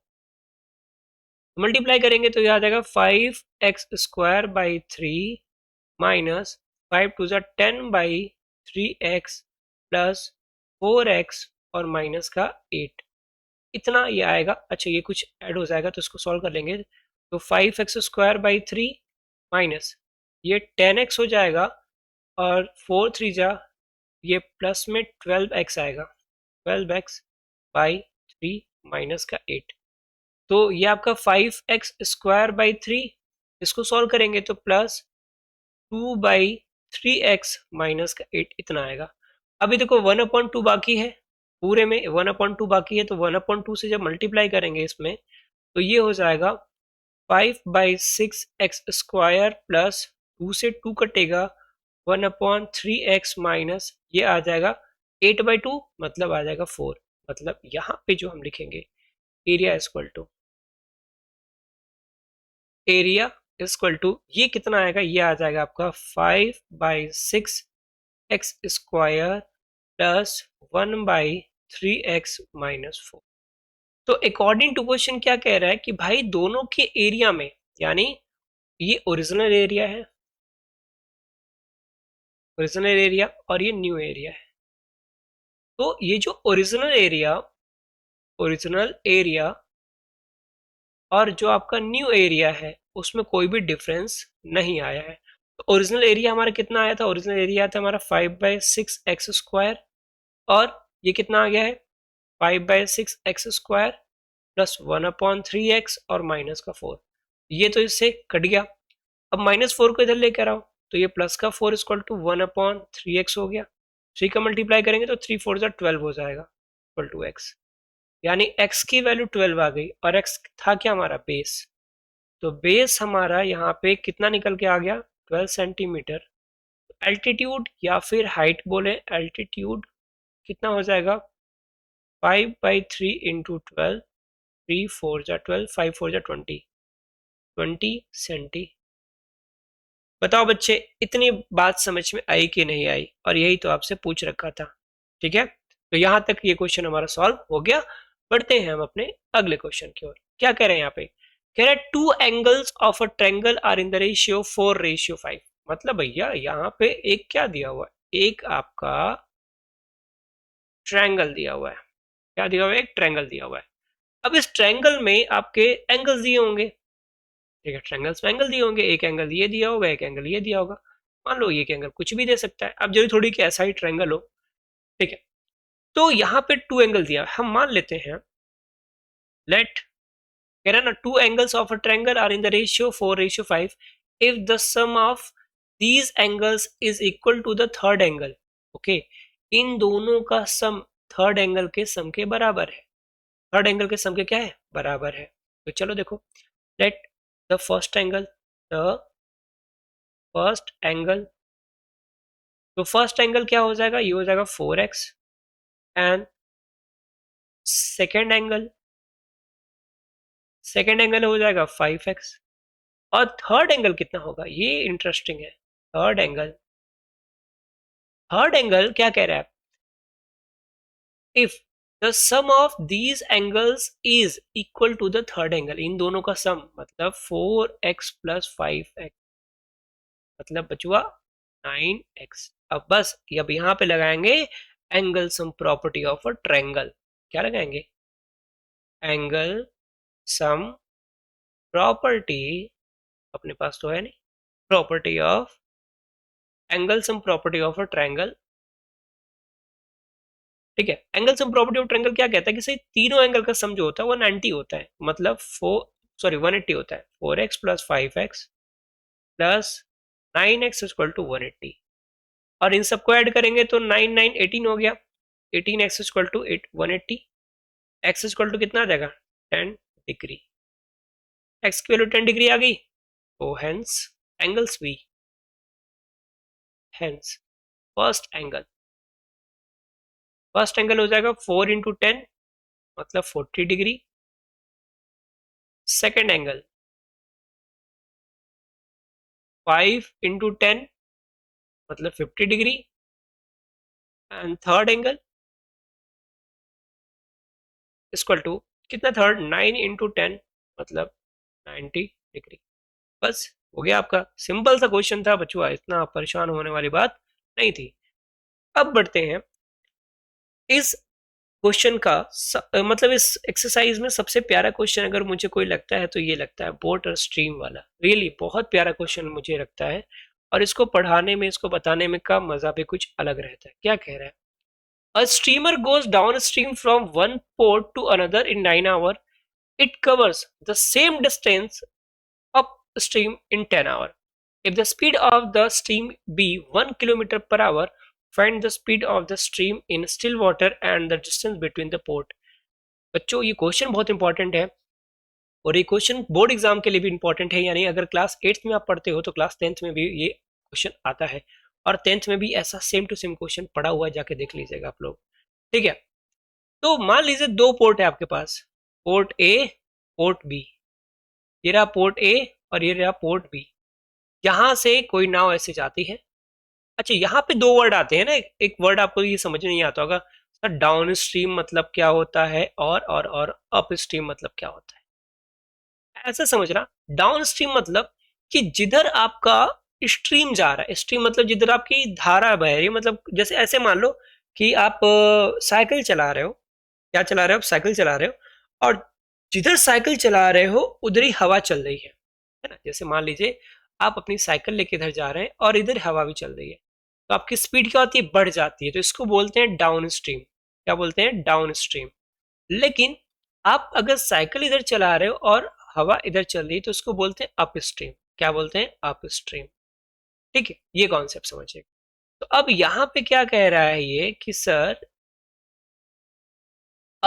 a steamer goes downstream from one port to another port in 9 hours, मतलब यहां से यहां तक जाने में इसको 9 आवर लगते हैं जाने में। ठीक है, it cover the same distance upstream in 10 hour, और वापस आने में इसको कितने लगते हैं, 10 आवर लगते हैं। सिंपल सी बात है, जाएगा तो जल्दी जाएगा, आएगा तो लेट आएगा। कह रहा है if the speed of the stream a be 1 kilometre per hour, यानी जो धारा की स्पीड है स्ट्रीम की वो 1 किलोमीटर पर आवर है। ठीक है, तो कह रहा है कि बताइए स्टीमर की स्पीड, तो चलिए मान लेते हैं, let the speed of steamer, speed of steamer, steamer use किया है ना, ठीक है, steamer be x kilometre per hour. अब समझो बच्चों, ये 1 किलोमीटर पर आवर की स्पीड से इधर जा रहा है, और हमारी नाव भी अगर इधर ही जाएगी x किलोमीटर पर आवर की स्पीड से, तो हमारी स्पीड कितनी हो जाएगी डाउन स्ट्रीम की, x+1 हो जाएगी। और लेकिन जब ये वापस आएगा तो x-1 हो जाएगा, क्योंकि घट जाएगी ना स्पीड। ठीक है, तो डाउन स्ट्रीम हम यहाँ पे निकालेंगे, downstream speed equal to, क्या निकालेंगे, downstream speed equal to ये हो जाएगा x plus 1 kilometre per hour. Okay, अब देखो डिस्टेंस इसका फिक्स है, इसका डिस्टेंस क्या है, फिक्स है। ठीक, चलिए तो इतना हो गया। अप स्ट्रीम कितना निकालो, अप स्ट्रीम स्पीड, तो भाई अप स्ट्रीम स्पीड क्या हो जाएगा, कम हो जाएगा, तो x minus 1 kilometre per hour. अब देखो जाने में लेता है 9 आवर, आने में लेता है 10 आवर। ठीक है, जाने में कितना लिया, यानी अप स्ट्रीम में स्पीड जो है, डाउन स्ट्रीम में जो टाइम है, टाइम कितना है, इसको थोड़ा सा बता देते हैं। डाउन स्ट्रीम में जो टाइम लिया है, डाउन स्ट्रीम में जो आपका टाइम लिया है वो कितना लिया बेटा, वो लिया है आपका 9 आवर। और अप स्ट्रीम में जो आपका टाइम ले रहा है, वो अप स्ट्रीम में आपका जो टाइम ले रहा है वो कितना ले रहा है, वो ले रहा है आपका 10 आवर। तो आपको देखो, आपको पता होगा एक formula, speed equal to distance upon time. तो अब जब डिस्टेंस निकालते हैं तो ये हो जाता है स्पीड इनटू टाइम। तो अब ये सेम डिस्टेंस कवर कर रहा है ना, तो यहां पे हम लिखेंगे according to question, according to question upstream distance equal to downstream distance, दोनों सेम है। यहां लिखेंगे, पहले डाउन स्ट्रीम लिखो, ज्यादा अच्छा रहेगा। Downstream speed equal, downstream distance equal to upstream distance. बताओ यहां तक किसी बच्चों को कोई दिक्कत नहीं है? ठीक है, तो डाउन स्ट्रीम डिस्टेंस क्या हो जाएगा, स्पीड इनटू टाइम। स्पीड कितना दिया है डाउन स्ट्रीम का, x प्लस 1, किससे मल्टीप्लाई होगा, 9 से सर, मल्टीप्लाई बाय 9। यहाँ पे क्या हो जाएगा, x माइनस 1 मल्टीप्लाई बाय 10। बताओ इतनी बात समझ में आई कि नहीं आई? अब इसको मैं हटा देता हूँ यहाँ से, मुझे अब इस प्लेस की रिक्वायरमेंट है। तो अब जो मल्टीप्लाई करेंगे तो ये आ जाएगा 9x plus 9 equal to 10x minus का 10। तो 10 को इधर ले आओ, 9x minus 10x equal to minus का 9 माइनस का 10।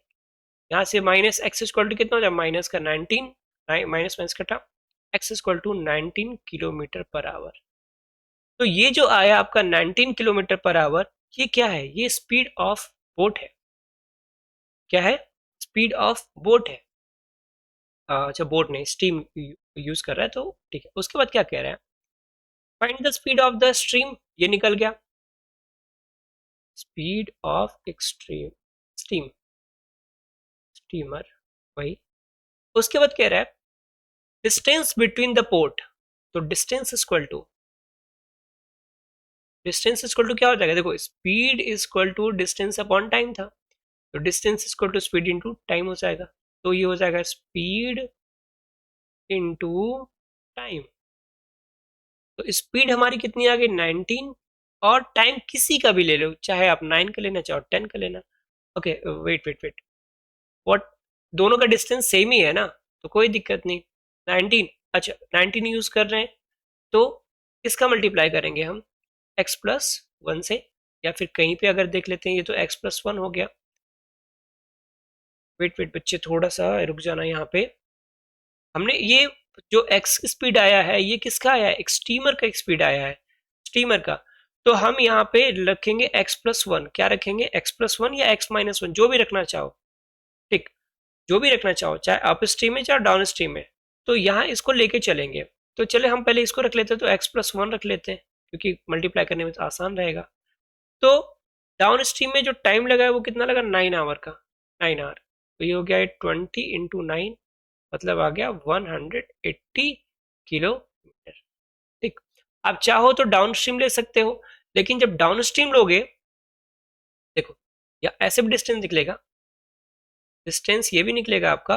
डाउन स्ट्रीम के ले लेंगे तो हो जाएगा x माइनस 1 इंटू कितना आवर लिया, 10 आवर लिया है, x की वैल्यू 19 माइनस 1 इंटू 10, 10 रे बाबा, बहुत जल्दी आंसर आने की। तो हो जाएगा 18 इंटू 10, यह आ जाएगा 180 आ जाएगा। बोलो इतनी बात समझ में आए कि नहीं आए? तो दोनों तरीका है आपके पास, जो भी मेथड आपको अच्छा लगे आप वो कर सकते हो। बढ़ते हैं अगले क्वेश्चन पे, क्या कह रहा है अगला क्वेश्चन, क्वेश्चन नंबर 20, क्या गिवन है, देखो कह रहा है the distance between two station is 300 kilometre, यानी दो स्टेशन है, एक स्टेशन यहाँ है, एक स्टेशन यहाँ है, ए और बी, ए और बी, इन दोनों के बीच का डिस्टेंस कितना है? 300 किलोमीटर, 300 किलोमीटर। ठीक है। Two motorcycle start simultaneously from these stations and move towards each other, मतलब एक दूसरे की तरफ जा रहे हैं, एक दूसरे की तरफ बढ़ रहे हैं। ठीक है।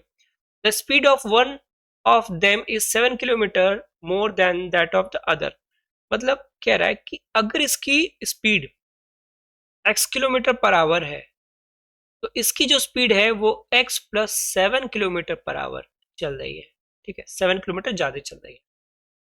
ओके, तुम कहां से आगे? मोर देन द अदर। ठीक है। If the distance between them after 2 hour of their start is 34 kilometre. अच्छा, तो ये कह रहा है कि भाई अगर दोनों जब स्टार्ट करते हैं चलाना, तो देखो दो 2 आवर ये भी गाड़ी चलाएगा और 2 आवर ये भी गाड़ी चलाएगा, तो सिंपल सी बात है ये कुछ ज्यादा डिस्टेंस कवर करेगा, ये दोनों कुछ कम डिस्टेंस कवर करेगा। तो ऐसे करने पे इन्होंने देखा कि इनके बीच का जो डिस्टेंस है वो कितना बच रहा है? 34 किलोमीटर। कितना? 34 किलोमीटर डिस्टेंस बच रहा है। तो चलिए करते हैं, हम मान लेते हैं let the speed of one motor bike, motor bike लिखे, मोटरसाइकिलिस्ट लिखे, लिख लो मोटरसाइकिलिस्ट ही लिख लो, बहुत बड़ा हो जाता है ना, साइकिलिस्ट। इसको हमने x किलोमीटर पर आवर मान लिया। ठीक है। Okay, speed of other motorcyclist, इस ये क्या है? इसकी स्पीड 7 किलोमीटर ज्यादा है। बोलो इतनी बात समझ में आई?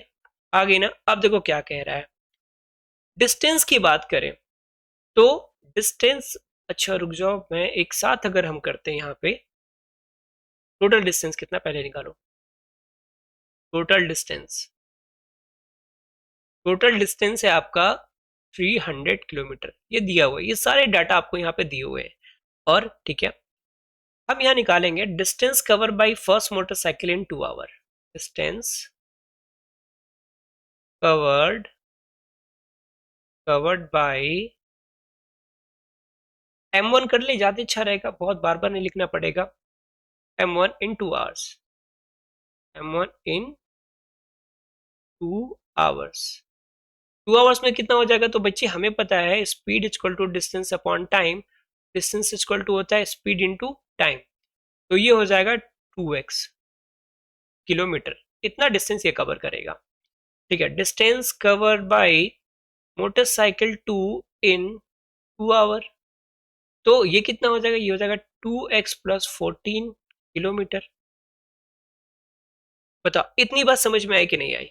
इतनी बात समझ में आ गई? अब देखो अब क्या होता है यहाँ पे, जो कह रहा है the speed of one of them is 7 kilometer more than the other if the distance between them after 2 hour, यानी इन दोनों के बीच का जो डिस्टेंस है 2 घंटे बाद after the starting is 34 kilometre, कितना हो जाता है? 34 किलोमीटर हो जाता है। इन दोनों को जब स्टार्ट करते हैं उसके बाद इन दोनों के बीच की डिस्टेंस 34 किलोमीटर रह जाती है। मतलब फिर कितना?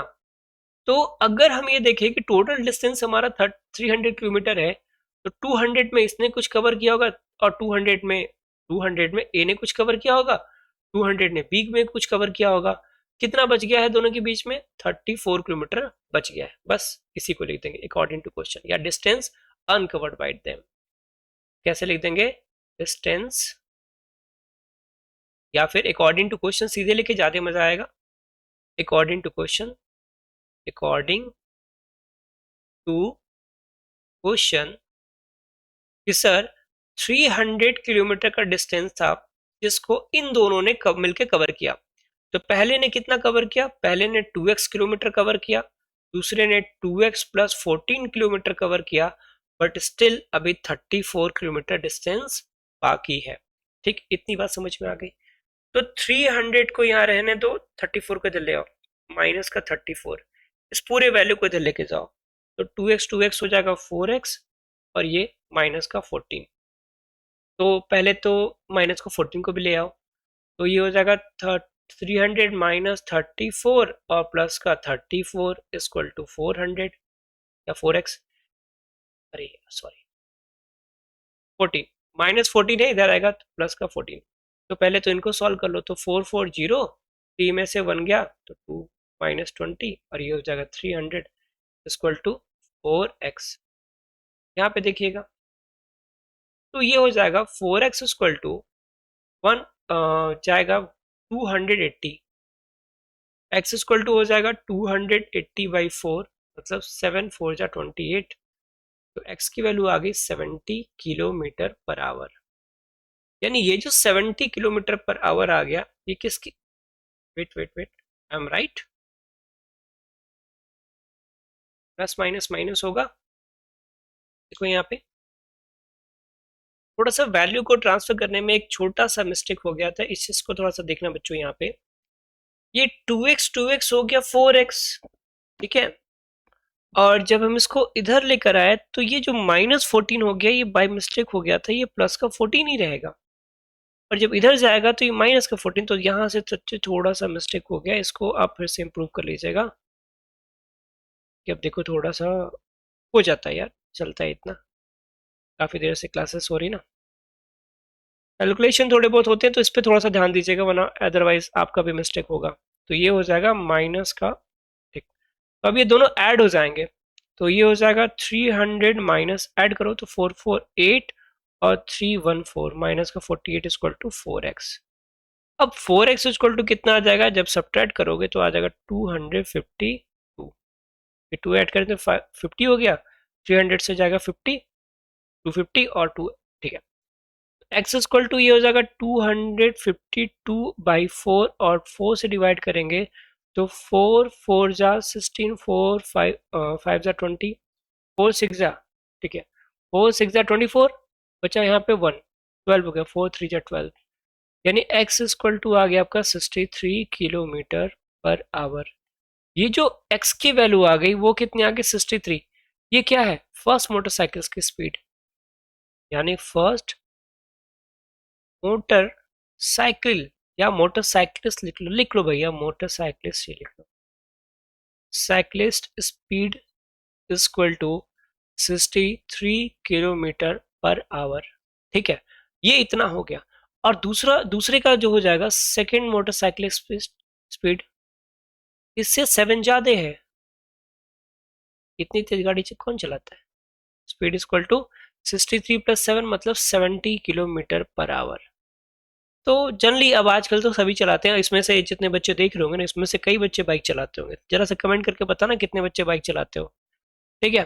चलिए बात करते हैं नेक्स्ट क्वेश्चन, क्वेश्चन नंबर 21। अब क्या कह रहा है, कह रहा है डिवाइड 150 इंटू 3 पार्ट्स। ओ भाई कितने पार्ट्स में डिवाइड करना है, 3 पार्ट में, यानी 150 को 1 पार्ट 2 पार्ट 3 पार्ट में डिवाइड करना है, सच दैट ऐसे डिवाइड करना है कि second number is fifth, sixth the first and the third number is 4/5 the second।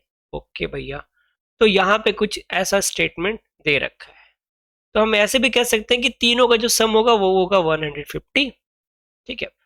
तो हम मान लेते हैं लेट द फर्स्ट पार्ट, अगर फर्स्ट पार्ट को हमने मान लिया भैया x है, तो सेकंड नंबर या सेकंड पार्ट या फर्स्ट नंबर बोलो, इसको ज्यादा अच्छा रहेगा, फर्स्ट नंबर, ये नंबर दिया हुआ है फर्स्ट नंबर। अब यहां से हम निकालते हैं इसका सेकंड नंबर, तो second number equal to, second number क्या हो जाएगा 5 6 द फर्स्ट, 5 6 मतलब 5/6 द फर्स्ट, ठीक है। द थर्ड नंबर इज के, तो थर्ड नंबर कितना होगा, third number is 4/5 the second, 4/5 the second, second का सेकेंड कितना है, सेकेंड है आपका 5/6x, तो 5 से 5 कटा, 2 2 जा 2 3 जा, तो ये आ गया आपका 2x/3, ये रहा आपका स्टेटमेंट, थोड़ा सा दिमाग लगाया है। तो अकॉर्डिंग टू क्वेश्चन क्या हो जाएगा, अकॉर्डिंग टू क्वेश्चन इन सबका सम, यानी first number plus second number plus third number is equal to 150। तो अगर इनका एलसीएम लिया जाए, इसके नीचे 1 मान लो, तो एलसीएम हो जाएगा इनका 6। तो ये हो जाएगा 6x प्लस 5x प्लस यहाँ 3 है, 3 को 6 बनाने के लिए 2 से मल्टीप्लाई, तो ऊपर भी 2 से मल्टीप्लाई, 2 2 जा 4x इक्वल टू 150। तो यहाँ देखो इनको ऐड करो, तो 6 4 10 5 15, यानी ये आ गया आपका 15x अपॉन 6 इक्वल टू 150। तो 15 नीचे मल्टीप्लाई में, ऊपर जाएगा तो डिवाइड में, सॉरी यहाँ डिवाइड में, इधर जाएगा तो मल्टीप्लाई में, और ये 15 मल्टीप्लाई में ट्रांसफर करेंगे तो डिवाइड में, मतलब नीचे का ऊपर और ऊपर का नीचे। क्लियर है? अब 15 टेंजा कट जाएगा, x की वैल्यू आ जाएगा 60। ये आ गया इसका फर्स्ट पार्ट, यानी हम यहाँ लिख देंगे first number equal to 60। Okay, first number 60 हो गया, तो सेकंड नंबर कितना हो जाएगा? Second number equal to 5/6 into 60 कटेगा 10 टाइम में, मतलब कितना आ गया? 50 आ गया। And the third number equal to, third number कितना है? ये रहा 2/3x, 2/3 इंटू 60, उसे कटेगा 20 टाइम में, 3 से कटेगा 20 टाइम में, तो 2 2 जा 4, 40 आ गया आंसर इतना। बताओ बच्चे, इतनी बात समझ में आई कि नहीं आई? अब ज्यादा कुछ नहीं बचा है, कुछ और बचे थोड़े बहुत, ठीक, कुछ और बेहतरीन बेहतरीन थोड़े बहुत क्वेश्चन और बचे हैं, तो जल्दी से इनको भी हम सॉल्व कर लेते हैं। बात करते हैं अगले क्वेश्चन पे। क्वेश्चन नंबर 22 क्या कह रहा है? Divide 450 into two parts such that 5% of the first part is equal to 10% of the second part। तो क्या दिक्कत है? 450 को डिवाइड करना है ना, तो अगर मैं इसका वन पार्ट मान लूं, वन पार्ट x मान लूं, तो सेकेंड पार्ट कितना हो जाएगा? Second part is equal to 4500 minus x। बस काम खत्म। तो क्या कह रहा है? 5% ऑफ द फर्स्ट पार्ट, मतलब 5% of x equal to 10%, 10% of 4500 minus x। तो देखो ये हो जाएगा 5x अपॉन 100, और ये हो जाएगा 10 in bracket 4500 minus x upon 100। Clear है? तो 100 से 100 कट गया, 5 से 2 टाइम में ये कट गया, तो ये हो जाएगा x इक्वल टू 45 टू जा 90, और ये 00 माइनस 2x इधर आएगा, तो x plus 2x equal to ये हो जाएगा 9000, यानी 3x इक्वल टू कितना हो गया? 9000। x इक्वल टू कितना हो गया? 3000। x कितना हो गया? 3000, यानी वन पार्ट हो गया। तो यानी वन पार्ट जो आ गया, वन पार्ट इक्वल टू आपका आ गया 3000। तो अदर पार्ट कितना हो जाएगा? यानी second part be 45,000 minus 3000 equal to 1500, and this is your answer. बस इतना सिंपल सा क्वेश्चन था इसमें तो और कुछ था भी नहीं कि इसके बारे में सोचा जाए। चलिए, सबसे इंपॉर्टेंट, सबसे most most most most important question, age relation वाला क्वेश्चन, बहुत ध्यान से देखना बच्चे। क्या कह रहा है? कह रहा है Rakhi's mother is 4 times as old as rakhi. After 5 years her mother will be 3 times as old as she will be then, find their present age। समझना बच्चों, एज वाला क्वेश्चन हमेशा 3 फॉर्म में पूछता है। एक होता है पास्ट, एक होता है प्रेजेंट, और एक होता है फ्यूचर। 3 टर्म में पूछता है, प्रेजेंट पास्ट फ्यूचर। हमेशा हम किस में मानते हैं? एक्स में। तो यहां पे क्या कह रहा है? Rakhi's mother is 4 times as old as राखी। तो अगर राखी की उम्र को हम मान लेते हैं कि राखी एक्स ईयर की है, यानी ये हो गई राखी, और ये होगी इसकी अम्मी, मदर, मम्मी। ठीक है? क्या कह रहा है? Rakhi's mother is 4 times as old age Rakhi, तो राखी अगर एक्स है तो इसकी मम्मी कितनी हो जाएंगी 4x, 4 टाइम का मतलब 4x हो गया। अब देखो बेटा ये कह रहे आफ्टर 5 years, 5 years बाद क्या होता है, तो अगर 5 साल बाद जैसे देखो अभी राखी की एज मान लो 10 साल है तो उसकी मम्मी कितनी होगी 40 साल की, ठीक है 10 टाइम 10 टाइम है, तो 5 ईयर बाद क्या हो जाएगी राखी, राखी अभी 10 साल की है, 5 साल बाद राखी 15 ईयर की हो जाएगी, और मम्मी कितनी की हो जाएंगी, मम्मी आपकी 45 ईयर की हो जाएंगी। समझ में आई बात, ठीक, क्योंकि दोनों का एज बढ़ेगा ना 5-5 साल। तो बट यहाँ पे जो दिया है वो नंबर के अकॉर्डिंग दिया है, किसके अकॉर्डिंग दिया है, नंबर के अकॉर्डिंग दिया है। तो अगर अभी उसकी एज एक्स ईयर है तो 5 ईयर बाद वो x+5 की हो जाएगी, और उसकी मम्मी 4x+5 की हो जाएंगी। तो इनके एज में जो रिलेशन है वो क्या है कि her mother will be 3 times as old as she will be then, find their present age. बहुत इजी क्वेश्चन है, हम इसको मानेंगे।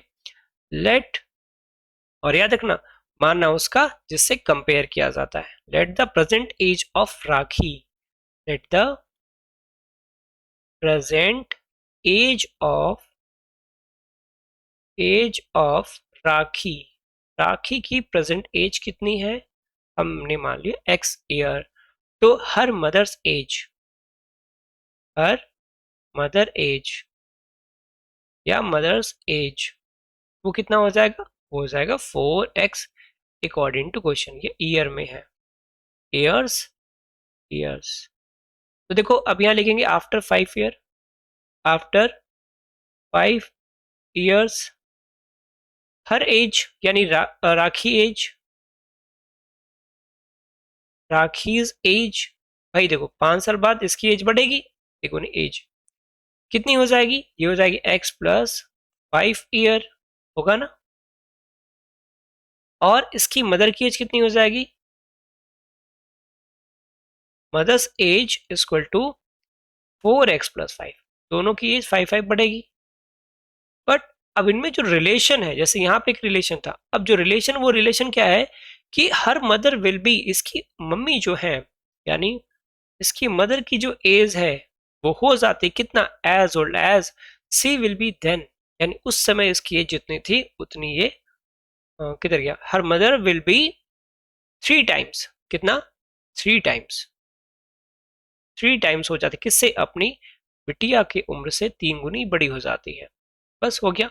अब ये हो जाएगा 4x+5 इक्वल टू 3x+15, तो 3x को इधर लाइए, तो 4x-3x इक्वल टू 15-5, तो यहां से x इक्वल टू आ जाएगा 10। मतलब ये बताने के लिए पर्याप्त हो गया कि सर राखी की जो उम्र है, राखी प्रेजेंट एज जो है वो कितनी है 10 ईयर्स है, कितनी है 10 ईयर, यानी हमने जो अनुमान लिया था बिल्कुल सही आया है। तो उसकी मम्मी की एज कितनी हो जाएगी, हर, और रियली मैं बता रहा हूँ मुझे याद नहीं था, मैंने ऐसे ही रैंडम लिया था और वो हो गया, her mother age, her mother's age कभी कभी हो जाता है, वो कितना हो जाएगा 40 ईयर्स। बस हो गया काम तमाम यहाँ पे। नेक्स्ट क्वेश्चन देखिए, ये भी क्वेश्चन मजेदार होने वाला है। क्या कह रहा है, Monu's father is 26 year younger than Monu's grandfather and 29 years older than Monu. यानी यहाँ 3 लोग हैं, समझना यहाँ पे क्या है, 3 लोग हैं। एक तो है भाई ग्रैंडफादर, ग्रैंडफादर, दूसरे हैं आपके फादर, और तीसरा खुद है कौन, मोनू। कौन है, मोनू। अब समझना यहाँ पे क्या कह रहा है, Monu's father is 26 year younger than Monu's grandfather and, अच्छा मोनूज यहाँ पे समझना, Monu's father is 26 year younger, बस यहीं पे छोड़ दो क्वेश्चन को, यहीं पे छोड़ दो कि मोनू के जो पिताजी हैं, मोनू के जो पिताजी हैं वो मोनू से कितने बड़े हैं। कह रहे हैं Monu's father is 26 year younger, 26 year younger, okay, then Monu's grandfather and 29 year older than Monu's. Monu से 29 ईयर ओल्ड है और फादर से कितने, अपने ग्रैंडफादर से कितने हैं, 26 ईयर यंगर हैं। तो यंगर का मतलब क्या हो गया, समझिएगा इसको थोड़ा सा। अगर मैं ऐसे बोलूं, मैं मानेंगे किसके किसके एज को मानेंगे, हम तो मानेंगे भाई मोनू के एज को। किसके एज को मानेंगे, मोनू के एज को। फिर से समझो कि Monu's father is 26 year younger. Younger मतलब होते जवान, जो बड़े होते हैं, यंगर। ठीक है, सॉरी सॉरी, यंगर मतलब छोटा होता है, बच्चे ध्यान देना। Younger than Monu's grandfather and 29 year older than Monu's, यानी मोनू से 29 ईयर ओल्ड है। मोनू से कितना है, 29 ईयर ओल्ड है। तो समझो यहाँ पे एक एक वर्ड को समझिए। मैं पहले मान लेता हूं, let the Monu's present age, Monu capital लिखेंगे, Monu's present age, present age कितना है भाई, एक्स ईयर, एक्स ईयर। अब यहां पे रिलेशन किसका दिया है, कह रहा है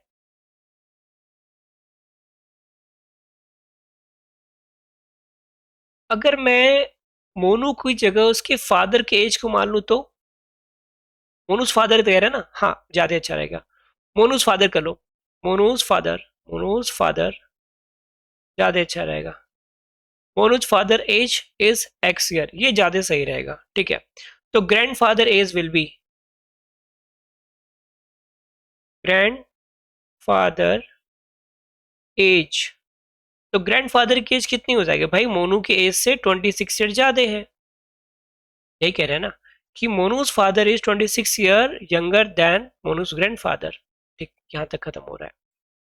तो जो मोनू के पिताजी हैं वो ग्रैंड फादर से 26 ईयर ज्यादा हैं। ठीक, इतना हो गया। तो ग्रैंड फादर की एज कितनी हो जाएगी, एक्स प्लस 26 ईयर हो जाएगी। और मोनू की एज कितनी हो जाएगी, मोनूज एज, ये ज्यादा सही रहेगा। मोनू की एज कितनी हो जाएगी, मोनू की जो एज हो जाएगी, क्या कह रहा है, मोनू की जो एज है वो 29 ईयर ओल्डर देन मोनू, यानी ये जो मोनू के फादर है मोनू से 29 ईयर ओल्ड है, मतलब मोनू की एज हो जाएगी x-29, क्योंकि हमने इसकी x मान रखी है। और अपने फादर से ये 26 ईयर छोटा है, अपने फादर से 26 ईयर छोटा है। कौन, फादर। तो ये इससे ऐसे तो बोल सकता हूं कि ये 26 ईयर बड़े होंगे और ये 29 ईयर छोटा होगा, बस काम खत्म, x-29। बस इतना ही समझना था इसमें, और इसमें कुछ भी नहीं करना है, इसमें कुछ भी नहीं करना है। अब कह रहा है the sum of the ages of the three is 135, यानी तीनों का सम, एज का सम कितना है, 135। तो अकॉर्डिंग टू क्वेश्चन क्या हो जाएगा भाई, x plus 26 plus x-29 equal to 135। तो x ये हो गया 3x, और ये माइनस का 3 बचेगा इक्वल टू 135। तो 3x इक्वल टू 138 हो गया, तो इधर आगे कैरी हो जाएगा। तो यहाँ पे हो जाएगा x इक्वल टू 138 अपॉन 3, 3 4 जा 3 6 जा, x इक्वल टू 46 ईयर। ये जो 46 ईयर आगे किसका है, ये फादर की एज है। तो हम यहाँ पे लिखेंगे father's age equal to 46 year. फिर निकालेंगे हम grand father age, father's age. तो ग्रैंड फादर कितने बूढ़े हैं अपने बच्चे से, 26 ईयर ज्यादा हैं। तो 6 6 हो गया 12, और 4 2 6 1 7, 72 ईयर का है ग्रैंडफादर। ठीक है, और मोनू की एज की बात करें, मोनू की एज कितनी हो जाएगी, मोनू की एज 29 से कम है, मतलब 46 माइनस 29। तो 16 में से 9 गया तो 7, और यहाँ पे 3 में से 2 गया तो 1, 17 ईयर का कौन है, मोनू है। बोलो भाई इतनी बात समझ में आई कि नहीं आई, इतने अच्छे से क्लियर है, वेरी गुड। बढ़ते हैं अपने नेक्स्ट क्वेश्चन पे, जो क्वेश्चन नंबर 25 है। क्या कह रहा है, a man is 10 times older than his grandson, okay, if he is he also 54 year older than him, find their present age। ठीक है, इसने कुछ कंडीशन दे रखा है। तो मैं अगर मान लेता हूं let the age of grandson, let the age of grandson, grandson की एज कितनी मान ले हम, एक्स ईयर मान लेते हैं। कितना मान लेते हैं, एक्स ईयर मान लेते हैं। तो ग्रैंडफादर की एज कितनी हो जाएगी, so then grandfather is, grandfather's age, भाई ये कह रहा है 10x है, 10 टाइम्स है ना, मतलब 10x हो जाएगा, 10x ईयर्स। और उसके बाद भी कुछ और कह रहा है, उसके बाद भी ये बात कह रहा है कि he is also 54 year older than him, यानी ग्रैंडफादर इज, यहाँ पे दिया हुआ है ग्रैंडफादर एज जो है वो अपने ग्रैंडसन से 54 ईयर ज्यादा है। बस काम खत्म हो गया। तो ग्रैंडफादर एज आपने निकाल रखा है, यहाँ पे हो जाएगा 10x equal to x plus 54। तो इधर आएगा तो ये हो जाएगा 10x minus x equal to 54, और ये हो जाएगा 9x इक्वल टू 54, और x इक्वल टू हो गया 54 अपॉन 9, 9 6 54, यानी x इक्वल टू आ गया 6। और ये किसकी एज है, ये है आपके ग्रैंडसन की। तो grandson's present age, grandson's age equal to 6 year, और ग्रैंडफादर एज तो क्या हो जाएगा, ग्रैंडफादर एज इक्वल टू, ये है 10x मतलब 6 इंटू 10 मतलब 60 ईयर। बोलो भाई बात समझ में आ गई। तो ये भी हमारा सॉल्व हो गया।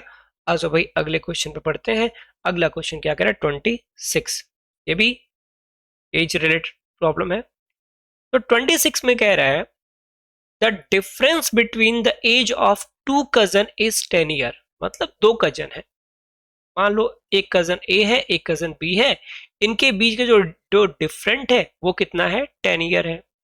कह रहा है 15 years ago if the elder one was twice as old as the younger one, find their present age। तो बहुत इजी है, हम मान लेते हैं let the younger मतलब छोटा होता है, older मतलब बड़ा होता है, इस बात को लेके चलना, ठीक है।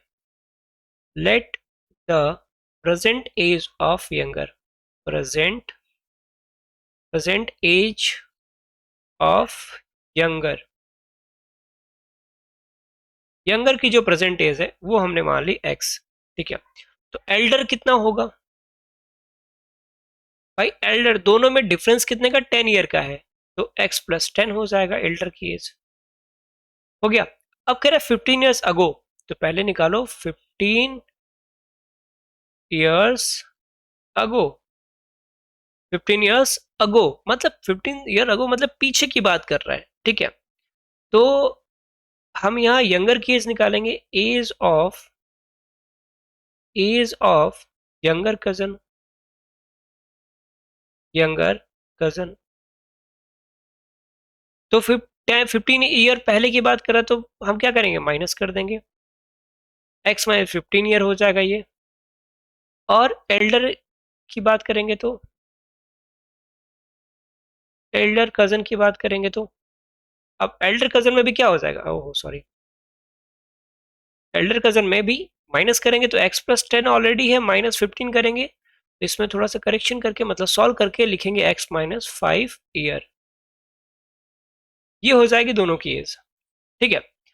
बट इसमें एक रिलेशन है, क्या कह रहा है, if the elder one was twice as old as the younger one, यानी क्या कह रहा है, अकॉर्डिंग टू क्वेश्चन अगर हम लेके चले, अकॉर्डिंग टू क्वेश्चन क्या कह रहा है भाई, जो एल्डर की एज है वो कितनी है, कह रहा है if the elder age was हो गया twice as old, twice as old as a younger one, यानी यंगर की एज कितनी, x माइनस 15, इसके बराबर आ जाती है। मतलब ये तो x माइनस 5 ही रहेगा, ये आपका 2x माइनस का 30 हो जाएगा।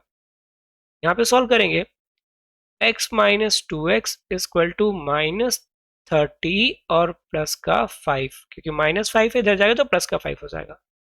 यहाँ से -x इक्वल टू ये कितना आ जाएगा, माइनस का 25 आएगा। माइनस से माइनस कट जाएगा, x की वैल्यू आ जाएगी 25। और ये 25 किसकी वैल्यू होगी बच्चों, ये यंगर कजन की वैल्यू होगी, यानी एज होगा। तो यहाँ पे हम निकाल देंगे age of younger cousin. Younger cousin कितना आ गया, 25 ईयर्स आ गया।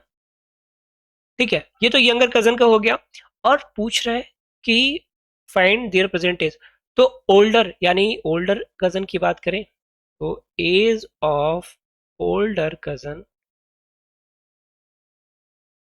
ये सब परसेंटेज है, x प्लस 25 मतलब 25 प्लस 10 टू 35 ईयर्स। हो गया बच्चे पार्टी। चलिए ये भी आपका सॉल्व हो गया। अब हम बात करने जा रहे हैं, बिल्कुल मैं तो बहुत खुश हूं क्योंकि ये जो क्वेश्चन है ये लास्ट क्वेश्चन है of this exercise. And I hope कि तकरीबन 2 घंटे के आसपास हो गए होंगे इस क्लास को, इस एक्सरसाइज को लेते लेते। ठीक है, क्या कह रहा है कि half of a herd of a deer are grazing. देखो हर्ड मतलब होता है झुंड, क्या होता है झुंड, और हर्ड ऑफ डियर मतलब हिरन का झुंड। ठीक है, are grazing in the field and 3/4 of the remaining are playing near by.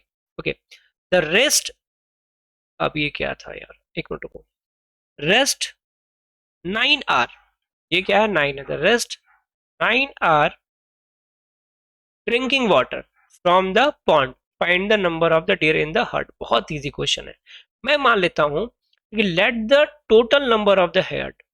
Solution करते हैं, लास्ट क्वेश्चन आराम से करते हैं। अब देखो बच्चों, तो इतना करने के बाद तो भाई लास्ट क्वेश्चन में पहुंचे हैं तो आप समझ ही सकते हो, आप भी देखो आपको पढ़ने में कितना मजा आ रहा होगा, तो है ना। तो इस चीज को थोड़ा सा और बढ़ाओ और ज्यादा से ज्यादा लोगों को बुलाओ तो और मजा आएगा पढ़ाने में और बताने में। ठीक है,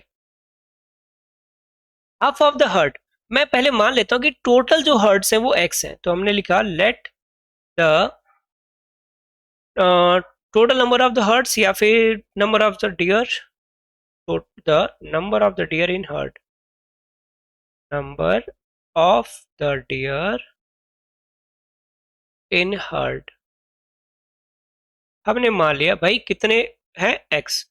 अब क्या कह रहा है, ग्रेजिंग के लिए कितने जाते हैं, grazing in the field, number of dears,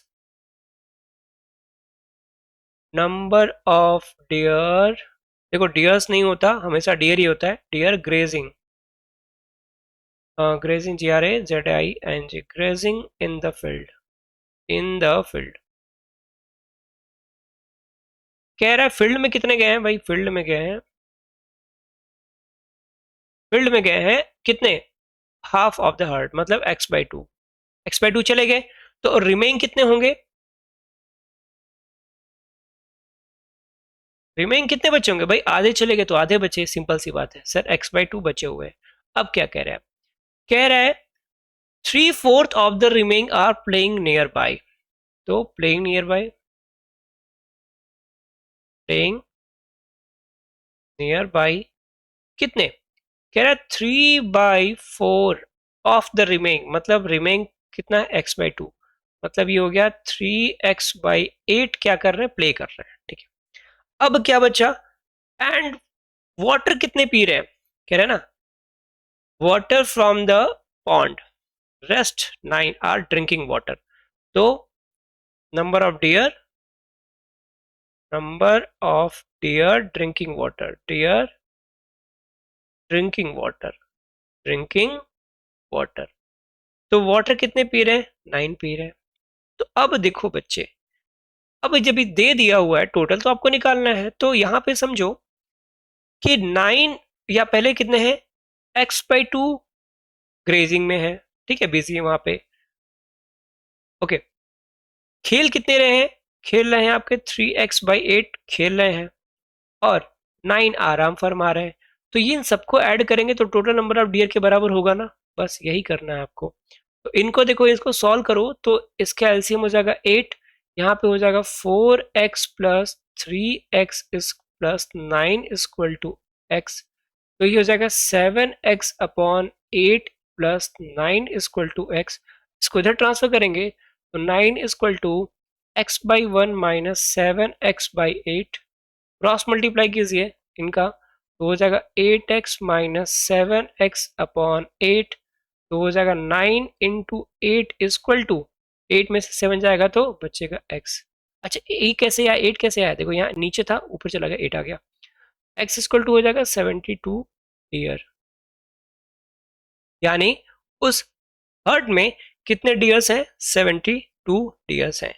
तो बस बच्चा पार्टी फाइनली ये एक्सरसाइज हमारा कंप्लीट हो गया। रियली बच्चों इस एक्सरसाइज में नंबर ऑफ क्वेश्चंस की बात करें तो बहुत बहुत बहुत ज़्यादा क्वेश्चंस थे और हमने सारे क्वेश्चंस को सॉल्व किया, एक साथ सॉल्व किया, ये सबसे अच्छी बात है। तो बस आज के लिए इतना ही, अभी हम इतना ही करेंगे, बाकी चीज़ें हम बाद में करेंगे।